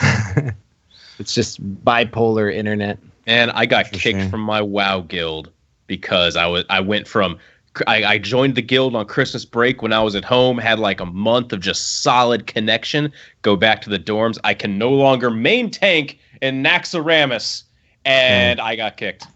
Press F to pay respects. Yeah, just no loyalty at all. None at all. Not at all. You didn't Brian, have the Making our main Galahorn. tank. Brian Yep. Keith says, "Do you foresee yourself mainly streaming Destiny 2 by PC? On the flip side, do you see yourself rarely or eliminating Xbox streams?" Go ahead. Us, I'd say rarely Xbox, but I wouldn't necessarily say eliminated because that's like pretty definite. Yeah. But we don't know. I don't know if you guys have heard. I personally haven't heard. Maybe you guys have heard, and I've just been out of the loop. If there's been any sort of confirmation on cross characters, maybe PC, Xbox, or is that just turned down? We don't know. No We just don't know. Yeah, no, Okay, yeah, because yeah. if there's always a chance, Yeah. there could be a chance that PC to Xbox has it or PC to What if they PlayStation, announce and it then at it's E3? only two consoles. Exactly, they could announce it at E3. So That'd if be let's amazing. say, ideally for all the Xbox players, PC and Xbox are shared, then we'll absolutely play on Xbox. Like no worries. Yeah. So, Yeah. Yeah, it's not like you avoid a community or the console for any personal reasons. It's extremely difficult to level up in one game, and Destiny is all about, kids shouting it out. It's all about the loot, and if you go from loot on one game to loot on another, you don't get to carry it over, then you don't enjoy your experience as much, Yeah. Any streamer that tries to play on two consoles will be like, oh, on this one console I have this perfect IS Luna, and on this one all I have is this crummy palindrome. It's like, I find the transition between controllers jarring too. I don't know. That probably comes with more practice. Maybe you get used to that more. Yeah, that's just practice for sure. We don't really have too much of a problem with that. The only thing that we have a problem with is if you play on one console right now and you've never played on two consoles, take everything you have and at random delete half of it. And that's what you get. That's that's your experience. And that's not fun. So For me, here's how I always approach it. I stick to the console that I'm going to be raiding with initially. The first raid that's the main console. I don't split my time until the content drought starts happening, because inevitably there will be some sort of content drought. Hopefully it's not as big when it comes to Destiny 2, but there'll be a lull. During those times, then I start evenly breaking between the consoles. Now with PC being introduced, it does make it more difficult. I think what's going to happen is I'm probably just going to have one character, like Briar was talking about, one character on either Xbox or, well, I'm probably going to have 3 characters on PS4, but 9 characters total is going to be extraordinarily difficult. Oh yeah. Yeah. You know? Yes. And I definitely want to play on PC sure. as well. So I'll at least have one character on Xbox 100%, because I don't. 9 beautiful warlocks. 9 glorious dawn blades flinging fire from the skies. So it has to do with the content dips. When there's a dip, then I start rotating consoles and in different platforms. Mm-hmm. Yeah, I see a lot of people doing that. Yeah. Hopkins says, do you guys want guns like No Land Beyond and Universal Remote in Destiny 2? Or do you think this will cause balancing issues as these type of exotics are a thing of the past? This is an interesting question to answer. We had this cheeky guy named Luke Smith in our chat the other night. And this guy is just sitting in chat, just laughing because he's sitting at home telling us about how he's playing Destiny 2 and all this. And so we're asking him questions. And he says, you know, that the kinetic and the special slot, what is it called? Special? Kinetic energy power. Yeah. The kinetic and energy are meant to have similar time to kills. So I don't think we'll see something like that unless he's just, unless things change with time. But that's what he said, in the chat. So like he said it open publicly that they're meant to have similar time to kills. So something like a Universe Remote or NLB would completely break that. So I'm just going to assume he's telling us the truth. But unless they're not a one-hit kill. Yeah, that could be. Could you imagine an NLB that's not a one-hit headshot? So yeah, interesting. I think that they probably learned from their mistakes with Destiny 1, and I think that putting a primary that could kill in one shot into the Crucible is probably not the best idea. I agree. Yeah, but it was so hard to use. Yeah, if I could just run around with 3 shotguns, my life is complete. That would be ideal. Just 3 shotguns. 3 shotguns that regenerate ammo like an icebreaker. And sticky grenades for the longer range engagements. There you go. For sure. Exactly. For the longer range engagements. Sniper. What if they release Have you played against each other before? What if they released exotic gloves and they were like, increased stickiness, brought it back to year 1 levels? Well, that's one of the great things that we saw in the Destiny 2 reveal was that you could hit somebody with those stickies and they still track like crazy. Yeah. But you didn't kill them. Yeah, so that was They're not nice. one-shot kills. Except that trip mine, though. Did anybody see that? That trip mine one hit. No. Did it? Trip mine It one did. hit. We Doubt saw about it it. twice. But it could have been low armor because everyone was low armor, but it did one hit. We saw it twice at least. I don't know. We saw it once and we're like, wait a second. And then we saw it again. And we're like, oh, okay, like we saw that for Seemed sure. pretty clearly that it was a one-hit kill on us. That's Interesting. Yeah, I didn't know that.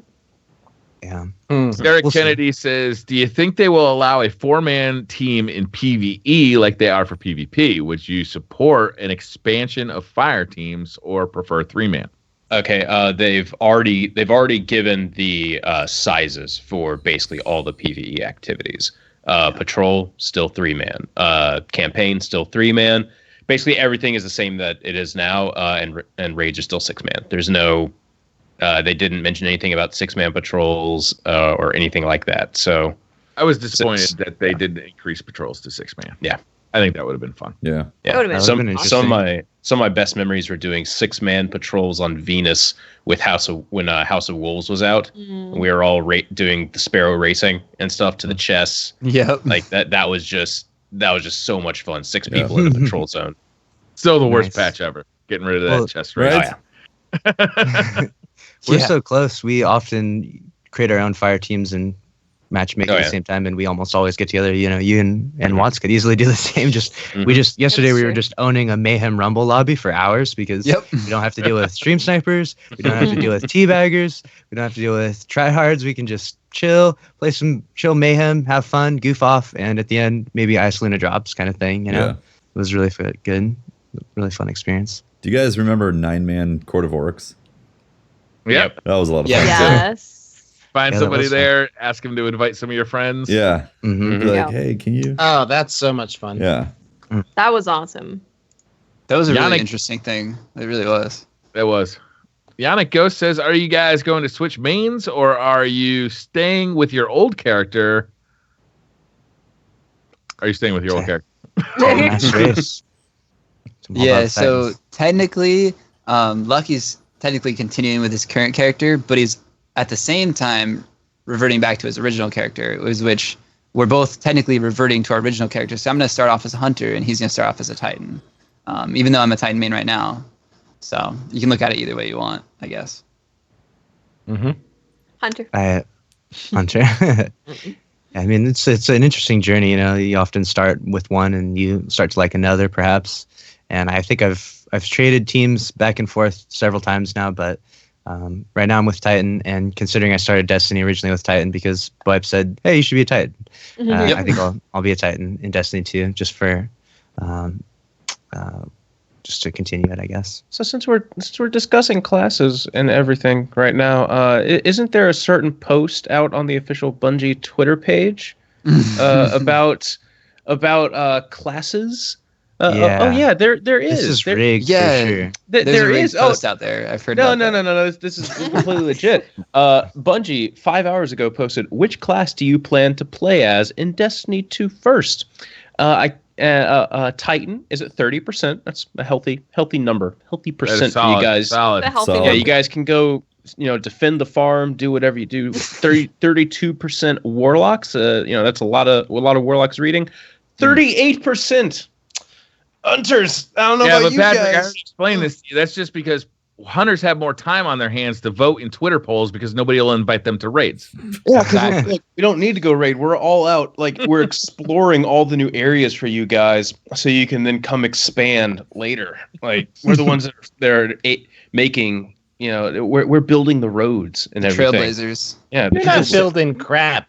I'm just saying, You're when hiding the in the Cabal bushes. when the Cabal ship comes to the tower, you're getting in my bubble, all right? Just That's remember right. that. True. Getting in my Titan bubble. Lucky okay? makes a strong Keep- point. Wait, what Titan bubble in Destiny 2? But Oh, yeah. I Never mind. would like to mention that I was taken there against my will. I was linked into there by Ikora. So That's true. That's another thing I think we might see at E3 is we've seen a cutscene with Cade 6. We've seen a cutscene with Zavala. We haven't seen one with Ikora yet. She's been really low key. Like she's been kind of like off on the side. I feel like they really need to, highlight her character a little bit more and give her some I attention. would love them to. Yeah. Mhm. Because she's supposed to be this badass crucible warrior. Like her backstory seems super, super interesting. Yep. So Mhm. I would love to see more of Ikora. Yeah, I love wouldn't that. mind seeing kind of like a similar kind of little cutscene that we've seen to Cade and Zavala. For sure. Yeah, And then same. they each had their little planet that they went to. So you'll I feel like that's a good time to if you're a Yep. warlock, you're going to learn a lot more about that. Yeah, that's true. And her in that scenario. Yeah. So I kind of like that a lot. Mhm. But I won't be a warlock, so that's none of my business. That Dawn Blade, man. Do your thing. It was fun. Yeah. Right? I'm planning. It You is guys are all nasty. answering exactly what you'll play. For me, is assuming that the raid isn't like 3 days after the launch of Destiny 2, I plan on spending that first week kind of spreading my time out, figuring out what I really like on each character. Yeah, Fair enough. for sure. Yeah. Well, Yeah. what do you guys? When do you think the raid is actually going to drop? Oof. I don't It'll know. probably be a man. month. You think a month? 4 weeks? I would Month like at I would least. like a month. I hope so, Buttwipe. I hope so.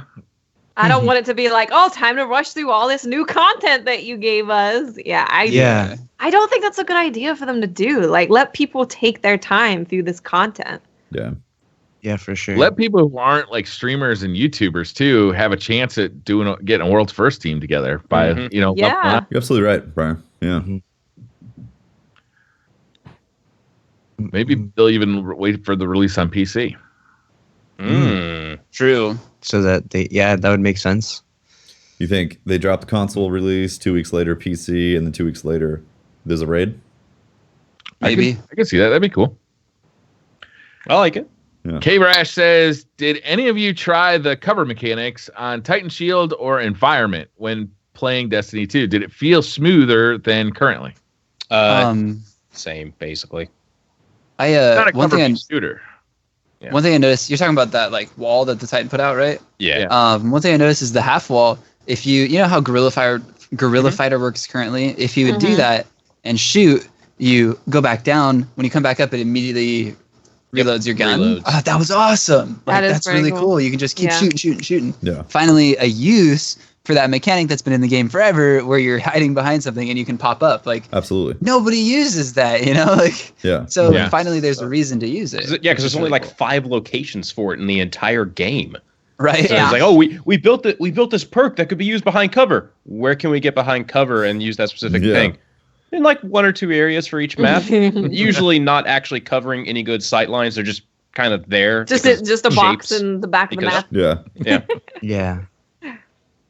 K-Brash says, do you think Bungie will release a video prelude for Cade and Ikora, similar to how they did one Would with love it. Zavala and the Would Destiny love 2 it. Please. gameplay premiere? Yeah, So they did I one think with they will. Cade already. They did the drinking at the bar thing. Mm-hmm.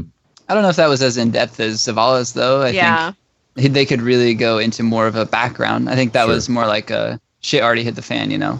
Yeah.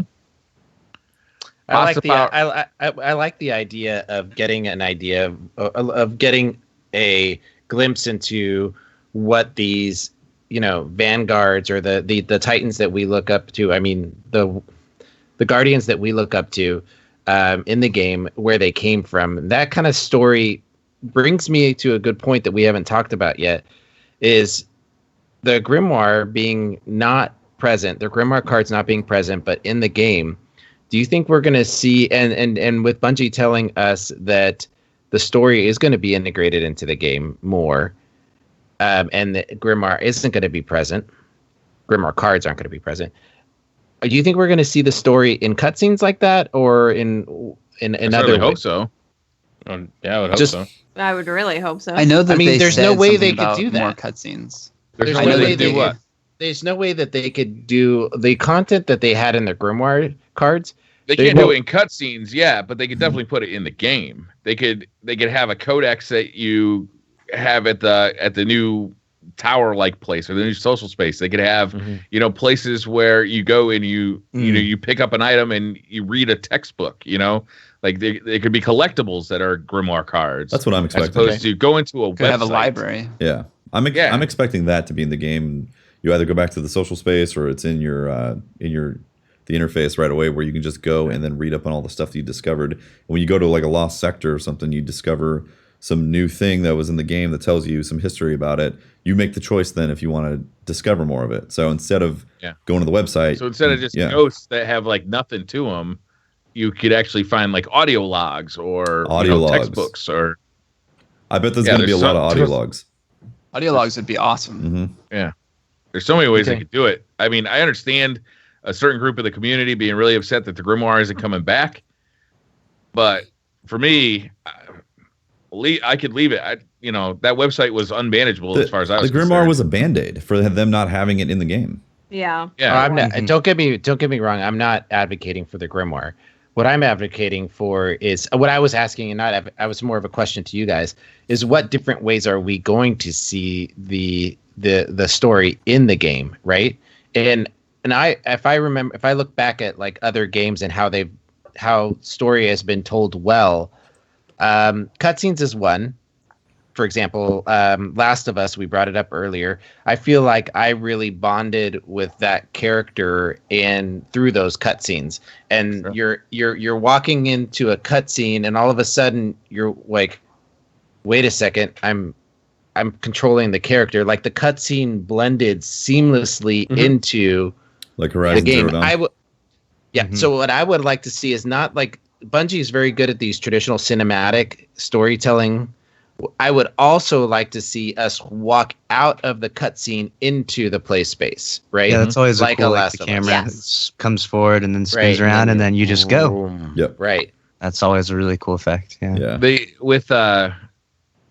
They also introduced like scanning certain things to get a little bit of text that could be expanded on. Maybe you find a computer console that's turned on, so you scan it with your ghost, and you get a little update in your logbook that you can go and read at your leisure. Even if it was some sort of like Fallout style, like pick up a little thing and put it in your Pit-Boy, like your ghost reads something, and then maybe there's a a dead guardian on the ground, and it like replays what his ghost was saying or what he was saying or something, you know. Like I think that would be. There's tons of things you could do with the ghost, just to scan stuff, and it would start replaying either his own voice or something's voice, or there's a lot of ways you could do that. Yeah. Corbin Burns says, "What are the biggest challenges of being a duo stream?" There's a lot of challenges. There's a lot of positives and there's a lot of negatives. As with anything, you try to do that's, you know, different or not mainstream, I suppose. But the challenge is, you know, we both have our own life schedules. You know, like we don't wake up at the same time. You know, and we, you know, a family, something happens in one person's family. You know, they have to attend that, or their car breaks down. You know, like syncing up your schedules is difficult. And then you know, being like understanding and like, you know, like sometimes you see things differently, sometimes you do things differently, you know, and just letting things slide off easier. You know, it's the nice part for us is that we didn't like sign a contract with Twitch, like, all right, we're going to stream together and we're going to do this. And we were just really good friends beforehand, and we did it because we thought it would be really cool to do it together. And prior to this, we did a lot of goofy stuff together and just hung out all the time, and just, you know, we float down the river and, you know, go up mudding in the mountains. And so doing this together has always been a nice feel, because we've always been doing stuff together and having fun together for a long time prior to this. So, yeah. Josh G says, Destiny has changed the way we game together, but do you ever miss couch co-op games? Few and far between these days. I think most couch co-op games have kind of moved to the like indie scene. They have. Like it's just you're not getting a lot of AAA couch co-op games. There are a ton in the indie categories though. Yeah. Yeah. The couch co-op games are fun, but so much stuff is online now. Like, you know, I have more friends online than I do in real life at this point. So like couch co-op, you know, that's just Twitch. You know, that's our couch is Twitch. And so you find your friends and you need to be online to play that. Like maybe it'd be cool to have that ability to play like multiplayer on one screen as well, like if that's what they're looking for. But you know, more people are going to just the online area, so I think that's just going to fade out.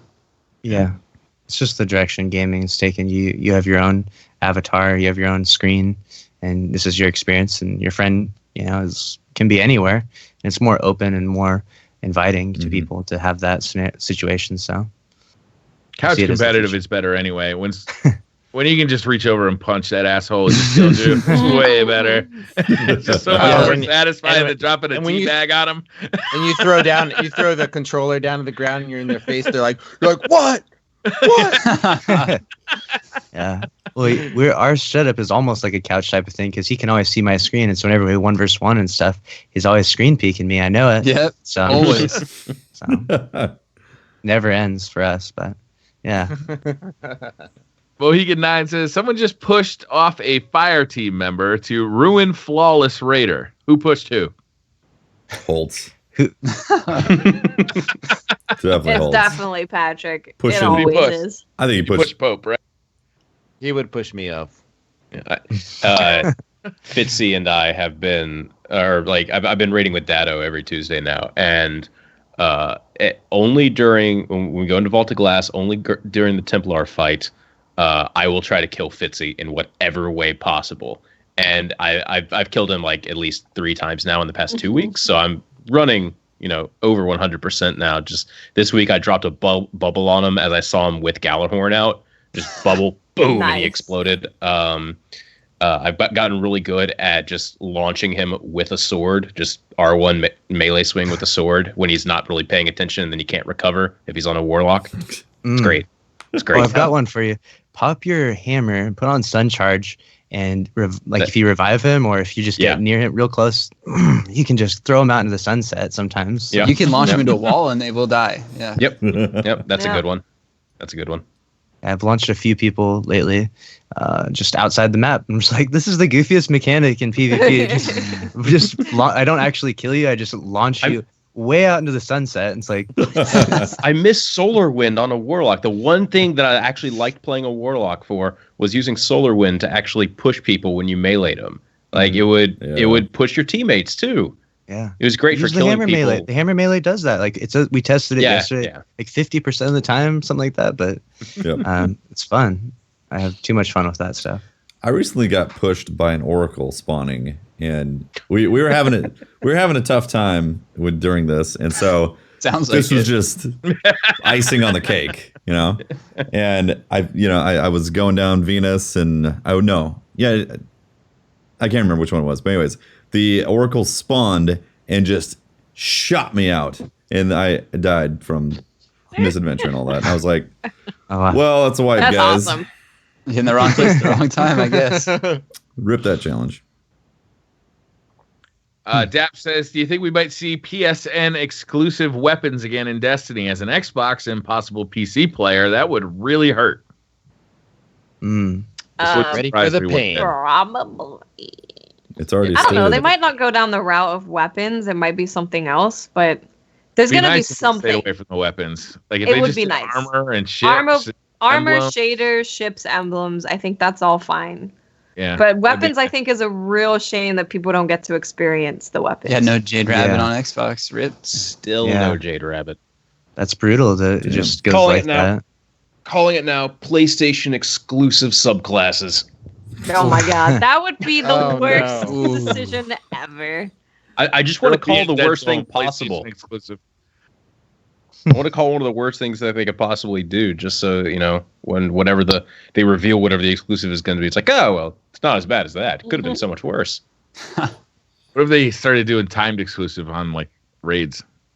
Oh god. Oh. What a way to make your community salty. Right? Well, I mean, they're might- kind of starting it. PC's coming out late. Yeah. Yeah. And that's not good. Mm-hmm. Eric Hansen says, what's the likelihood that the mod slot on the guns in Destiny 2 is not for a scope, but will be cosmetic in nature like a skin? Possible. I don't Yeah. see it as Weird. likely because they already have names for that kind of stuff. They have Yeah. ornaments, Or Yeah. and I don't know. Mod slot could just mean like visual modification, but I don't know. You traditionally associate the word mod with like stat mod. Something Yeah. Yeah, something that would modify Extended the, mag, yeah. What if it's both? What if it's like, extended mag kind of mods and also like a Makes the mag shader extended. but Yeah. also Nice makes if it it's blue. visually I don't know. represented. That'd be What cool. if what if it just encompasses everything? Like mod for your weapon, you're modifying how it looks, how it performs. To me, if they were just to change mods to a cosmetic thing, why wouldn't they change the name of that? It just seems unnecessarily. They already have that Yeah. terminology as ornaments right now. Yeah. True. I hope we get Briar. I hope you're right. I hope we get a division type mod system where we're finding like badass scopes and stuff for our guns, and Pretty cool. instead of a sniper rifle, that you get dropped that 1,000-yard stare, but damn it, it doesn't have a good scope on it. I hope you could mod it and maybe put a better scope on it that you found. Dr. I'm Muji down. says, what is the first thing you're going to do in patrols in Destiny 2? I'm hitting the lost sectors. Lost sectors, adventures, definitely. I want to know what that's all about. Immediately dying from probably trying to go explore that mountain off in the distance and realizing that's the edge of the map. Basically. Turn right? back. Yeah. Mm-hmm. I'm going to try to find a loot cave and just sit there. Yes. Please For let 24 me hours. report on it first. Please let me report on it. Don't tell first. Reddit, all right? Oh, I'm not going to tell anybody but these guys here and make sure their videos are out. And we're gonna, I don't know if I should say this, but I remember being in the Planet. We used to have a Planet Destiny Skype, and I remember like loot caves getting like told about, Yeah. like in the Skype. I remember very specifically telling Ryan, I'm not making another goddamn loot cave video. YouTube careers were made on loot cave video. He had me like reporting on loot caves for the first four or 5 weeks after the original 'Cause loot they got cave views. Yeah. They nerfed it, and he's like, we got to find that new loot cave. We got to be the ones that do this. And so like he was taking suggestions from everyone, and I was just like, you're having me sit here for 10 hours to discover if this is an actual loot cave or not, and I'm telling you, it's not. Well, let's still do a video on it. I'm like, God, fine. Fine. Instead of playing real content, everyone just wants to sit, point and shoot, and collect rewards. Yeah, that's what it was. Well, Tim Murray says, what is one small detail you noticed during your Destiny 2 gameplay that you liked? For me, it was the warlocks now float on their character screen. That was cool. I noticed that too. I really like the mantling. I thought that was mantling, when I yes. first saw that, I was like, ooh. I was going to say that. It's a thing that not many people really talked about or mentioned at all. But yeah, mantling is super nice because sometimes you miss the jump by just a tiny, tiny, tiny bit. And it's nice to not just especially as a drop warlock. down. Also, I didn't feel like Yeah. like every little stone on the ground, when I jumped off of it, it didn't send my character careening in a direction that I didn't mean to go. Shapes. What is mantling for those that don't know that term? Just Lots. pull yourself up onto a Okay. Yeah. Yeah. Rock climbing. Rock climbing. There it is. Rock climbing. There's Rock rock got a climbing little mini detail games. that they noticed. Sometimes it's called clamor too. Yeah, I liked the warlock. He has a very, super slow in the air, but he can do that. He can teleport straight down if you get. Yeah, that was cool. It's nice to take the things that people kind of dislike about something and kind of add a little, spark of goodness to it. Like, your warlock jump is really slow, but you can do this ability kind of thing. So it's kind of cool to have that balance. I really liked how the user interface felt a little more cleaner, just a little more refined. I agree. Yeah. I liked the supers up at the top. It's nice to know that. That was I really spent- nice. Yeah. I can't even tell you how much time just every day, every Trials match we play, looking them up on Destiny Trials Report, counting down the time, counting down the number of kills each person has. Like, oh, he has a golden gun this round for sure, Yeah. It's like so much easier if it's just up there, Absolutely. It definitely gives you an advantage if you spend that time, investing, like monitoring, the enemy team. But, that's the type of thing that probably should just be integrated in the game. Yeah. So. Regilio E. Chanes V says, visiting Seattle with the missus in a week. What is your go-to spot for food and drinks? Ooh. Leave Seattle, come to Eugene, where it's at. Exactly. Oh man. Okay, so I'm not well versed enough in Seattle food stuff to answer this question. Plus, I don't live in Seattle. I live in Woodinville, which is like. If you want wine, just go to Woodinville. Come out here. I know a good Taste all ramen the place. wine. Yeah, I know a good ramen place. I know a good burger You got place. In-N-Out Burger there? No. Fuck Seattle. We have Katsu Burger. Go to Katsu Burger. It's only available in Seattle. It's a Japanese style burger. You will have a good time. I've great. heard there's a fast food place called Dick's, which is apparently There is really Dick's, good, yep. and that's a joke There that are gets Dick's. tossed around a lot. Yes.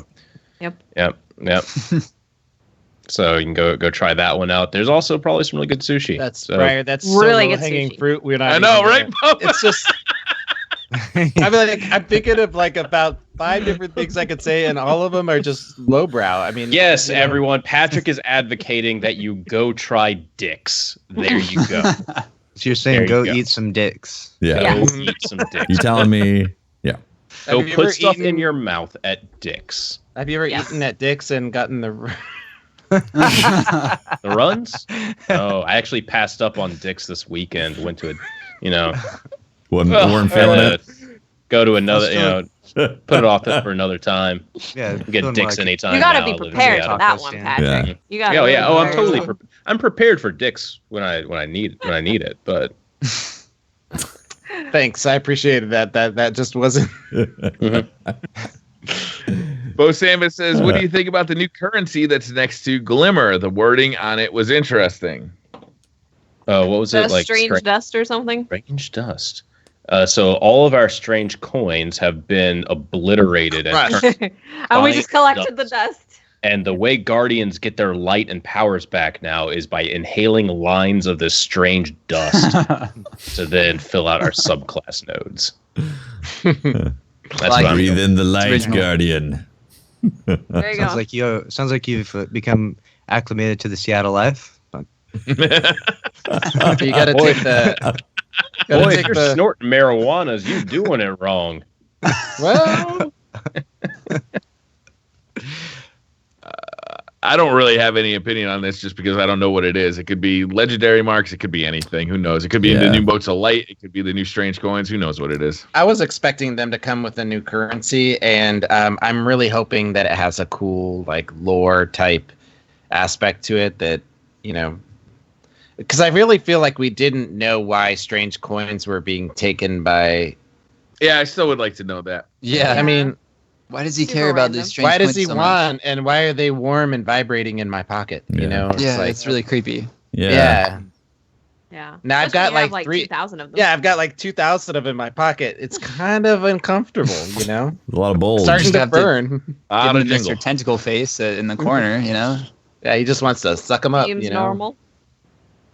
Doom Sal says, will DCP be going for first team completion for the new raid? Absolutely. Yeah. We're gonna We'll get play it. it. We're Yeah. gonna get it. Right here. Yeah. Calling it. I'm gonna Can do world's confirm. first solo Can for confirm. anyone. Yeah. Yeah, it's already done. Yeah. Yep. Asiel Alvarado says, are any of you interested in Scorpio? If so, what would you like to see from Microsoft at the E3 presentation of Scorpio? Games. How about games? Yes, Games. actual games. Games. Games. First party, third party, second party, fourth party, any games for the Scorpio. That'd be nice. Yeah. Yeah. I'm excited about it. I think their goal is to make it the best platform to play all those games on as a console gamer. I think that's their angle that they're coming at, and I want to see them expand on that at E3. Their problem this generation, to me, has been that they don't have the first party games that Sony has, right? Yeah. So if you're a gamer and you look at the two platforms, even if the Scorpio comes out and is way more powerful, if it doesn't have Last of Us 2 or God of War, whatever, or Horizon Zero Dawn, they don't have those games, but they don't also have competition for those games. So they have Halo, they have Gears of War, but I don't know, those franchises are a bit diminished in my opinion at this point. Yeah. Here's the thing, though. What if it really is the best place to play all the third-party games? Like, significantly better than the PS4 Pro. Mm-hmm. Do you think that would sway That's a lot great of people? for me and you, Tefty, who can afford to buy a PS4 Pro and Scorpio. But if you're looking at buying one console, which one are you going to get? I'm going to get the one with the games. I don't know. Yeah. I mean, Probably. for I me, mean, it doesn't matter how good a system is if you got nothing to play on it. Right? Right? yeah, but you're gonna have all the third-party titles. Like, sure, you can list the first-party titles, which there is quite a few now for the PS4 Pro. But what if that slows down, and then it becomes a debate of, okay, well, where's the best place to play the third-party titles? And you don't want to buy If a PC. you're like a Call of Duty gamer only, or like like if you're one of those guys that buys one game and plays it all year, and not a Destiny player because you're going to want the PlayStation exclusive stuff. But if you're one of those guys that just plays like those third-party games, I could see that. But I mean, if I'm looking at buying one console, there's no doubt in my mind I'm going with PlayStation because there's so many first-party games that are so good on that console, and Microsoft just doesn't have parity there. They do have some first-party games, but they're old franchises and they're not as exciting. All right, so what? No, go for it. Go for it, Pope. No, I mean, I spent 10 years on Xbox, and I love the platform, and I love the community feel and the way that the whole platform, the social features of it. I like all of that. Like it for the 360, but they ruined a lot of that with the Xbox One, I thought. Well, they've done some updates to it. I think it's a lot better now. It's a lot better now. If they started making games for it, I would happily go back to Xbox. But right now, I'm heavily invested in PlayStation 4, so I want them to continue to be kicking their ass and putting out good games. Mm-hmm. Competition is good, and I'm a agnostic player. I don't care if it's Xbox, PlayStation, whatever. If you're gonna get a game that I want to play, and you're gonna give me a reason to play it there, I will go there. And that's what Xbox isn't doing right now. That's all. Well, the Scorpio could present the best platform to play those third-party titles, and then they could start bringing back first-party titles, and then it comes to a point where That's a lot of ifs. oh, of course, there's a lot of hell of a ifs. lot of ifs. Of course, there's a lot of ifs, but that's what the future is right now. Like, PlayStation's ahead this generation. They were behind last generation, Yeah. Yeah. and we're getting, Right. it can go. It can flip flop, right? It's good. It can flip flop, Sure. and That's competition. And that's good, man. I really like that. I love that. I want Xbox to come out with Scorpio and just destroy PlayStation. You got to do it with And- games. I don't care how good that hardware Right. is. They got to do it with games. Right, I know, and that's what I'm saying. Like, I want them to come out, and you know what that does? That makes the whole industry better. That makes PlayStation start to reevaluate their approach and get a better console out and get us a better experience. I'm all for that, man. At the end of the 360 life cycle, when Don Matrick kind of took over that whole department, they just got rid of all of their first parties. They ruined so many of those deals. They shut down studios, and then they made the Xbox One with this all-in-one platform. It's going to be your TV. It's going to be your game system. It's going to be this. It's going to be that. And they just did not focus on games. And they're still paying the price for those decisions, even though their new leadership is much more competent, in my opinion. But it just takes time to develop them. It does. Mm-hmm. Well, the Scorpio I might suddenly turn around. realized. Yeah, I suddenly realized where you need to go for food in Seattle. If you if you also like board games, okay? I'm just saying this because okay. Look, if you like board games and you want to be able to have some really good food, because they got really good food, go to a place called Mox Boarding House. They have 2 locations, one in Ballard, the other in Bellevue. If you're going to Seattle, you want to go to the Ballard location. Go to Mox Boarding House, go play some board games. They have a library full of board games that you can go play, and you can play them while getting some really good food and drinks. So hit that up. Mox There Boarding you House. We are also accepting sponsorships. If any of you guys happen to listen to us, give me a call. I go to your locations quite often. There's not sponsored yet. Yeah. Hashtag free Yeah. food. Hashtag free food. All I heard out of board that games. was dicks. Yeah, Patrick likes to eat dicks. That's what I heard. And there's nothing wrong with that, Patrick. I'm not judging. Yeah, It's just funny to say, though. It is funny. It is funny. My old roommate used to work for Dicks. Mm. Yeah. He used to work. Yeah. He, Be very careful if you're looking up work Dick's for a Sporting bunch Goods of online. he It's not surprisingly enough Dicks.com. he needed to get a job, and he went to a bunch of places, and the only place that was hiring was Dick's Sporting Goods. So we all just chanted, "Work for Dick's, work for Dick's." We'll work for Dick's. He worked for Dick's for a little bit there. I bought a medicine ball recently at Dick's. Yeah. Yeah. Yeah. Cool Got story. some. You got some. Figured Marvel I'd Dicks. chuck that in there because it was ball reference, and it's true. Let's just You know, beat I- a dead horse. Yeah, I think Beat it. It's just All right. Just- Joe you says, clearly with haven't listened to this rockets, podcast much. Swords, grenade launchers, snipers, shotguns, all in one slot. Won't this take away the fun on most? This is a really weird sentence. Won't this take away the fun on the most fun weapons in PvE? So power weapons. It's got snipers. It's got shotguns. It's got rockets. It's got swords. It's got all the cool stuff. Does that take away some of the fun in PvE? I mean, No. that's what I was saying earlier. We kind don't know what Gonna We play don't it. know. he is Yeah, yet. We, there's we so don't much, know. There's so much But- diversity in that power weapon slot. That's like, Yeah. which one do you use? And you want to switch and lose some ammo? Is it worth it? How available is the ammo in PvE? I don't know.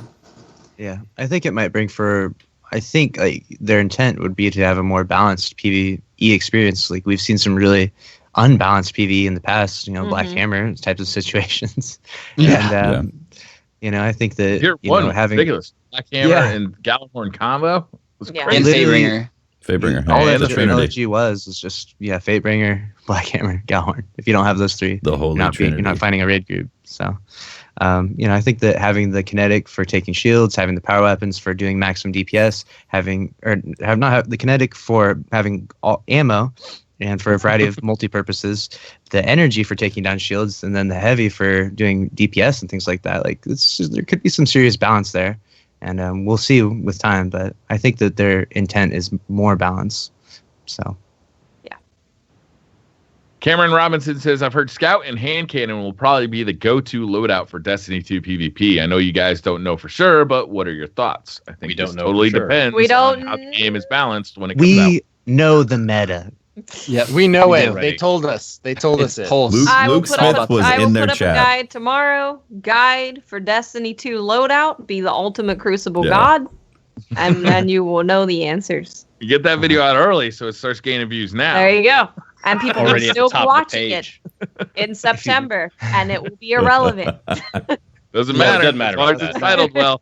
It's not going to Did get I- you any subscribers, but it'll get you some views. Did it put money in my wallet? Doesn't matter. Doesn't matter. Destiny 2 meta confirmed. Learn all the tricks. Be a PvP god now. There you go. Mhm. Fast Tutorial. Tutorial. Montage.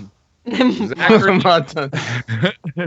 Morsehead says, if the other subclasses return like the two we've seen so far, would you be okay with it? Personally, I would have liked all new subclasses. So the subclasses are very much baked into the lore of the game. Kind of, these things have always been there in the history of our Guardians. So I don't think they'd ever fully go away, which is why I'm advocating that we're getting 4 subclasses. You can write a story to get rid of the subclasses just as easily as you can write a story to get rid of the vault. Absolutely. But we've already seen that at least 2 of those subclasses are coming back. So I do share some of Zachary's disappointment because I would have liked to see brand new, fresh subclasses. I will say that the revamped subclasses do feel significantly different, but they're not brand new subclasses. Yeah. They're not brand I new, agree no. with that. Right? But we don't know about any of the other classes that are returning, like how different they are. They could be really different. So It's true. it's really hard for anyone to say anything. Like I said, we barely know anything about Destiny 2 right now. So in terms of being disappointed or whatever, or being like, I'm not buying this game, I think that's really give it a little bit of time, play the beta, see what you think, get time to actually look at those subclasses, go through the skill trees, see what you think, and then be like, Bungie, I'm disappointed. You didn't do it. Yeah, I mean, I think there's only so much variety you can actually get. Like, if you took away the actual physical character, my Titan sun charging around isn't that much different than a Blade Dancer, and so on and so forth in a variety of different ways. You can see, Nova Bombs are very similar to Fist of Havocs, and there's only so much variety you're going to get. So, being, upset by the fact that they have the same names or similar attributes is kind of silly because they have been very changed. Like, I mean, Fist of Havoc being able to use multiple times and all the other skill trees have been changed. So when you play that, like a lot of people haven't played it, like just a few people have played it now, maybe 100, whatever. When you actually play it, like when we did play it, you'll feel like it's so much different. That does not feel like Striker right now at all. You're slower, your abilities are different, You everything's got a different, big map's shield different. thing. Yeah. Yeah. That shield is cool. It different. has similarities, but it's just so wildly different that even though it has similarities, you don't feel like, oh, this is just recycled content. You don't actually feel like that. At least I do. No, it doesn't feel like recycling. No, definitely not. I did have the same impression, especially with the Golden Gun, even though, yes, I do like Golden Gun, but at the same time, I was excited to see something else for Hunters in the solar category. So when I did see it was just straight up Golden Gun again, I did have that feeling set in of being like, aw.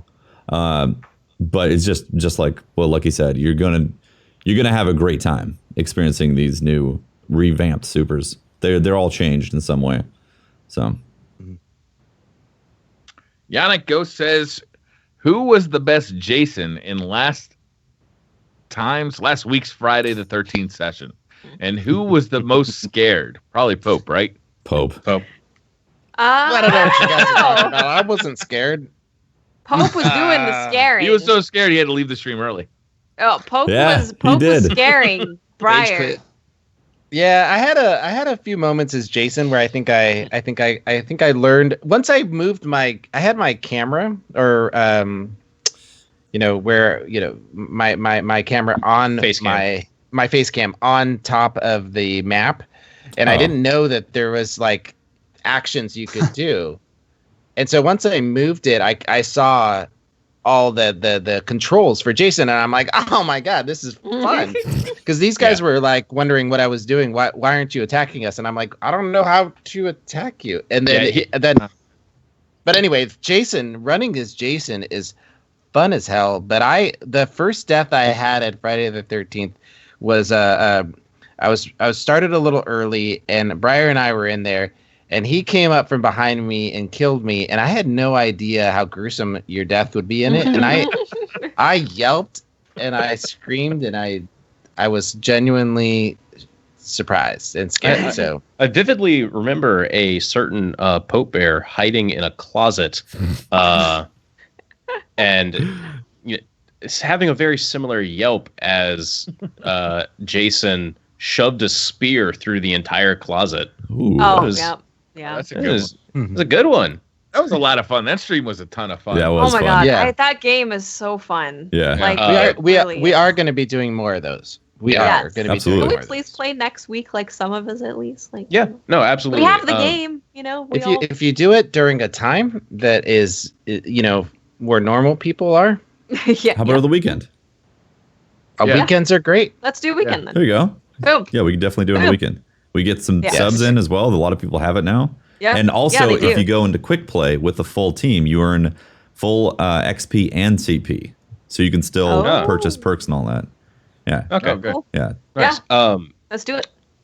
For those that are wanting to see that stream, we have the VODs are on all of our channels, but I'm slowly editing together an actual video of it. It takes a very long It's a time very long to edit process. together 5 different points of view over like a 4-hour session. So the video's coming. Give it some time. It might take me another week to get everything fully edited together with everything else I'm doing. All right. Keith says, "What's your favorite superhero movie?"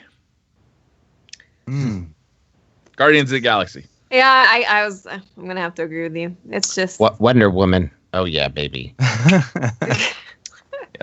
I haven't seen it yet, but it's already going to be my favorite. I'm going back to, I like just the classic Spider-Man. I don't know. When I first watching that when it came out was a real experience, and it's always been like my most memorable superhero movie. It's the first one that came into my head when you asked the question. Yeah, that Tobey Maguire is the real Spider-Man. Emo hair Tobey Maguire is best Tobey Maguire. Oh God, Teppy. I'd probably say Unbreakable. It's a superhero movie. And Guardians I of the just Galaxy was watched already that. taken. I just so. watched that. It was really good. Yeah. That is really good. They're watched making the a new sequel one. to that now. Yeah, well, I watched the new one. There's like a new one that's set in the same world, right? I totally am spacing the name right now, but there's a new one that's set in the same world actually. It just Really? came out this year. Yeah. Lori's in the chat. She knows it. We just watched it. It was really good. And yeah, it's set in the same Logan? world as Unbreakable. Split. It's called Split. Oh, okay. So oh you should yeah, definitely Split watch was Split. really good. Still in my Yeah. Shyamalan. Okay, yeah, I'm willing to give really it a try. good. You'd enjoy Yeah. it. I watched it on Okay. the plane. It actually has them at the end. The characters okay. sitting in the diner at the end. Yeah. So Nice. it's cool. Oh well, thanks for that spoiler. Oh yeah, really. I totally just spoiled the crap out of that for you. Sorry. I didn't say that. Okay, I forgot already. High Def says, in its current state, using mouse and keyboard on PS4 doesn't feel like it does in other FPSs. Do you think Destiny 2 will improve on this? Confirmed. No, well, Yes. On PC, using- it feels amazing with keyboard and mouse. Yes. On Yes. console, it's It's- never going to feel like keyboard and mouse. Yeah. No. It's always going to feel like you're in another interface using a keyboard and mouse. Yeah. Overwatch, I've noticed their developers talking about this, and they don't like that people are playing mouse and keyboard. I wonder if that will spread to others, or if other game companies are fine with it. I mean, there's officially licensed mouse and keyboard stuff Mm-hmm. for consoles, so Yeah. you may not like it, but the platform that you are making your game for is saying they're okay with it. So Yeah. go kick rocks. Matt Moog says, with snipers in the power weapon slot, do you think we'll have less deep... we've talked about this to death tonight. Richard says, turns out Briar is the baddest rabbit in the Warren in PUBG, killing teammates for scopes. So what games bring out the dark side in the DCP crew? I think we saw Patrick's dark side in Friday the 13th. That was amazing. No, we saw Briar's dark side trying to murder me as a fellow counselor. No. So I Despicable. never... Despicable. Almost killed me. No, I was the one that Patrick- killed Patrick- Watts. Sound like something I would have done. I killed Watts. Yes. By Everyone tried to accident. kill me. This is why I took the car without you guys. Now That's that's true. Watts, I don't think I've ever laughed so hard when I left in the boat and then I joined the team chat and I found out that you had just watched me leave in the boat. I thought I was laughing pretty hard. But I think Patrick double-crossed everybody at least once. Oh, What do you that mean? sounds like Patrick. This adds up. What do you mean? I was watching. You did shit like you were. He you were attacked like, me. He attacked my Chad Pennington. He would run up to whoever. Not he would run up Chad. to whoever was injured and be like, "I'm just a little faster than you, so Jason's gonna kill you." And Yeah, no, that's strategy. I got to get more XP. Mhm. Like, I mean, we all died in the end every single time, basically, but you know, I got away in my car. I don't know what you're talking about. yeah. I was playing with subs last night on PC. I was playing with subs last night on PC, and I straight up sold everyone out because Jason showed up, and I was like, "You can't kill me first. You have to go kill Donsword because he was being a bitch in the previous match." And I was like, "Here's their locations: the south, southwest, and southeast. There's 2 people there. There's That's 3 what you people gotta there." do when your life's Lucky in Buttwipe. danger, Have you guys played it yet? Have you played Friday the 13th? I have not. No. I haven't watched it yet either. You guys should join us for some Friday Yeah. the 13th. It's a You lot of definitely fun. should join us. It's a lot That of would fun. be It a lot of fun. It would be We is this on One of PC? us. Well, it is, On but everything. it is on We have it everything. on But if you PS4. want to play with us, we bought it on PS4 because of me. Yeah, Okay. I casual don't have Pope, PC. Pope casual bear. Ah, I'm hoping to get one soon. More on that Well, later. Well, yeah, more on that later at a later date. But yeah, I vividly remember Tefty one round killing Watts with a melee while he was a survivor. So Yeah. it showed up as betrayed Yep. on the Betrayed. kill card. Yep, betrayed. Yeah, betrayed. And then the following round, instead of waiting for other survivors to possibly get into the escape vehicle, he just took the boat out, just drove the boat away alone. You know, Yeah. when The you're getting boat's chased by a actually killer. really freaking risky. The boat's really dangerous because Yeah. Jason can swim like a torpedo. Oh, he's an Olympic Mhm. swimmer. and he can grab. Yeah, he's the best. It's Can you incredible. swim faster than the boat? Yes, Yeah. Oh, he yeah. will Oh, grab the boat. He's and 3 he times will pull faster. you into the water, and then you're dead. That's awesome. I can't wait to do that. It's pretty awesome. MJ says hot dogs or bratwurst.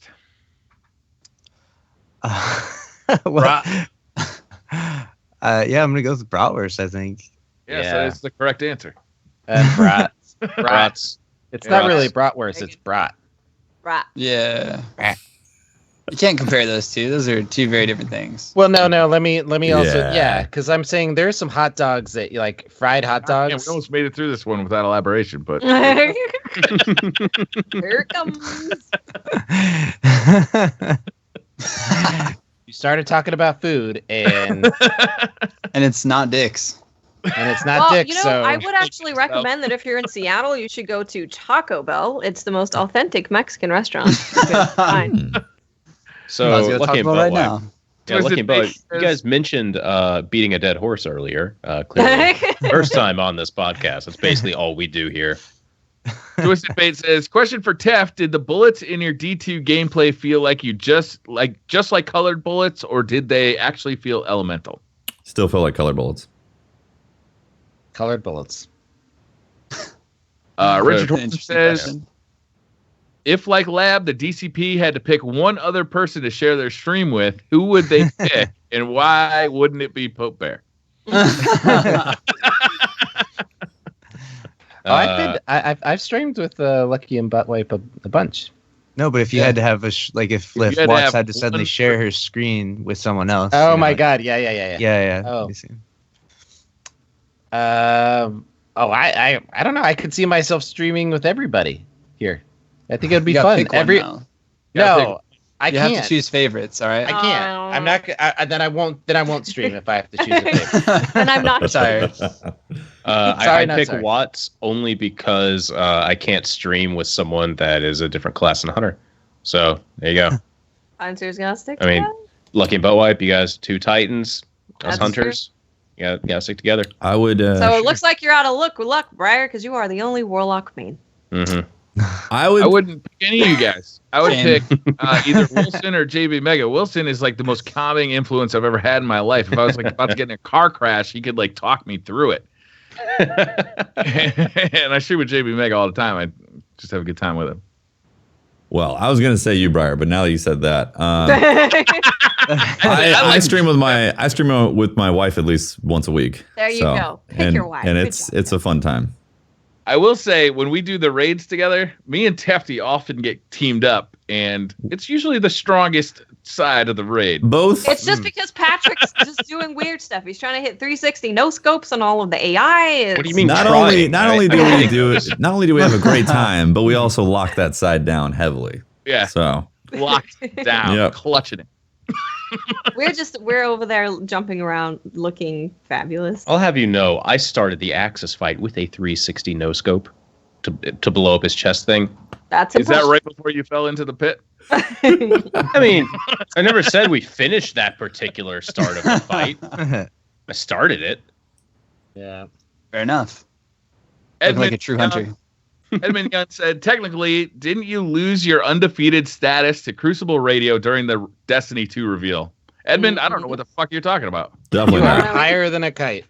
Oh, Still In order to have an actual contest or event, it has to have multiple matches. They denied Multiple a matches. second match and therefore nullified They- any results. Ooh. Not only One and they're Therefore, done. they we defeated denied, them. they ran away. Yeah, they were like, Oh. no. There was an option too. We were like, yeah, let's do it They again. were was on an top. option. The guy setting up the station was like, yeah, let's do it more. Let's play again. And Crucible Radio was like, no, we're good. They were halfway out the door before, Yeah. like, I looked up and I'm like, what? You're not going to wanted play to- again? yeah. sometimes you got to finish on a W. You know, they just had to take their small victory and just head out. Yeah, but their victory nullified any chance of it being considered any sort of podcast showdown. Exactly. We And will have an actual Yep. podcast showdown against them in D2 beta, maybe. I don't like to throw around the C word a lot, but cowardice does. It was a little bit of that. It was a little bit of cowardice. I'm gonna really enjoy sitting this one out just to watch you guys lose. Truly are the best team player. Destiny Thompson said, this is for Luckyy and Buttwipe. When making cereal, do you put milk first or cereal in the bowl first? I'm not a savage, so I put cereal first. Yeah, cereal Excellent. first, and then you fill it up with some milk, as Because much as you need. you're normal. That's because Yeah. well, and not only that, but it's really important. Like, you put the cereal in the bowl, and then you pour the milk like in a circular fashion, so the milk touches all the pieces of cereal as it drops in. So that way it like meshes in well. You know, you don't want Nice to eat and dry cereal. Moist. Even Yeah, I- You're not I- trying to distribution. eat dry There cereal. you go. You see, I'm the opposite of you because Patrick, I like you cereal weren't for the actually opposite addressed reason. in this question. Yeah, it wasn't to you. No. No, I'm see Luckyy, Buttwipe, cereal, no Patrick. No Patrick in that. Sorry, man. All right, Savage. Fair enough. Fair enough. Ringo the Gun. This is the last question of the night. Ringo the Gun says, "What's Luckyy and Buttwipe's favorite drink and snake?" Drinking Hey. And snake. Chicken snake? snake. Like trouser snake? Or are you talking like. Oh, I mean, if that's your favorite. We're not- kind Bringing it of back to snake. dicks? Wow. We're not judging here. What's your favorite drinking snake?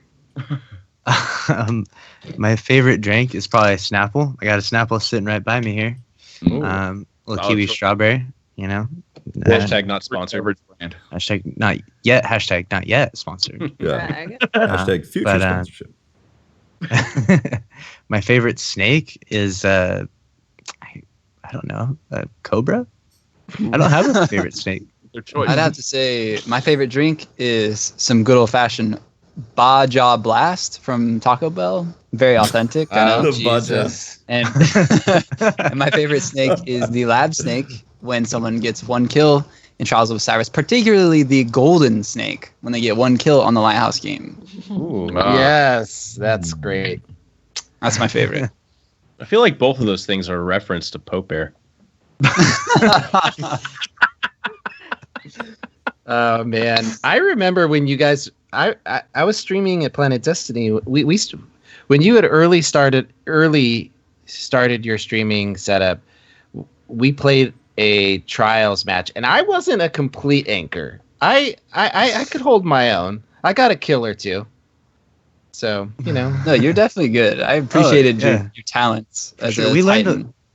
I learned a lot. Actually, when we first played, I learned some stuff because we used to just play and we like goofed off a lot and like read chat. And I don't know, like when we started to play with you, I think you had experience from playing with like Anbu and others. And so you were like, call that stuff out. And I was like, oh, okay, yeah. like refocused me like, oh, okay, like you've been playing with some serious players. Like we need to stop just goofing off, putting on wigs and stuff and dancing in between rounds. And start giving some good call outs here. So. Yeah.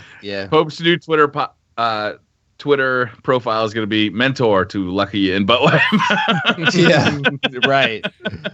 Right. Lab mentor new emo. It's just Pope's face.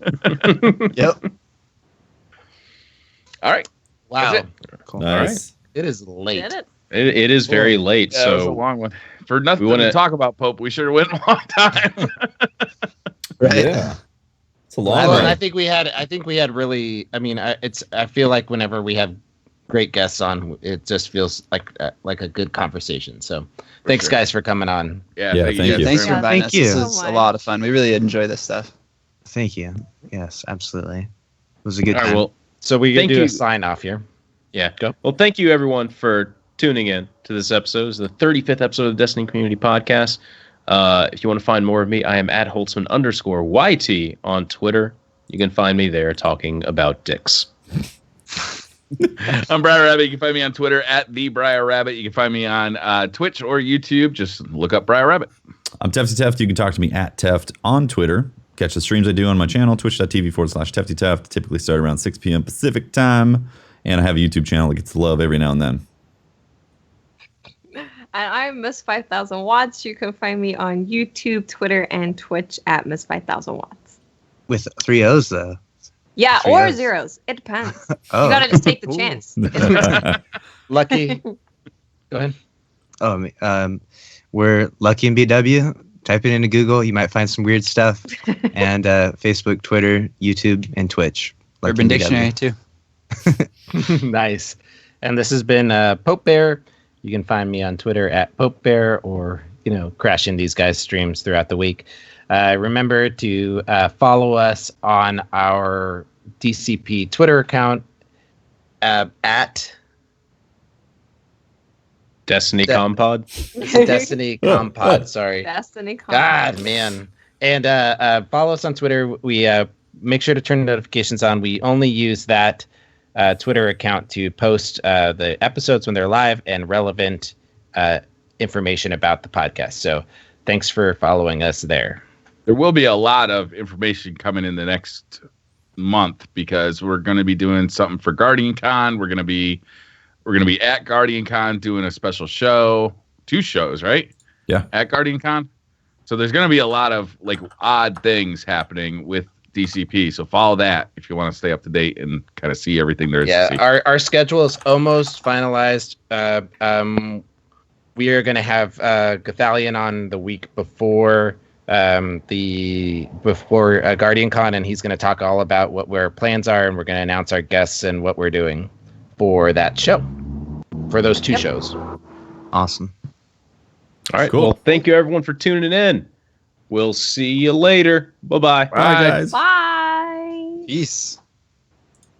Peace in the Middle East. And Cooch Okay, out. you can stop recording.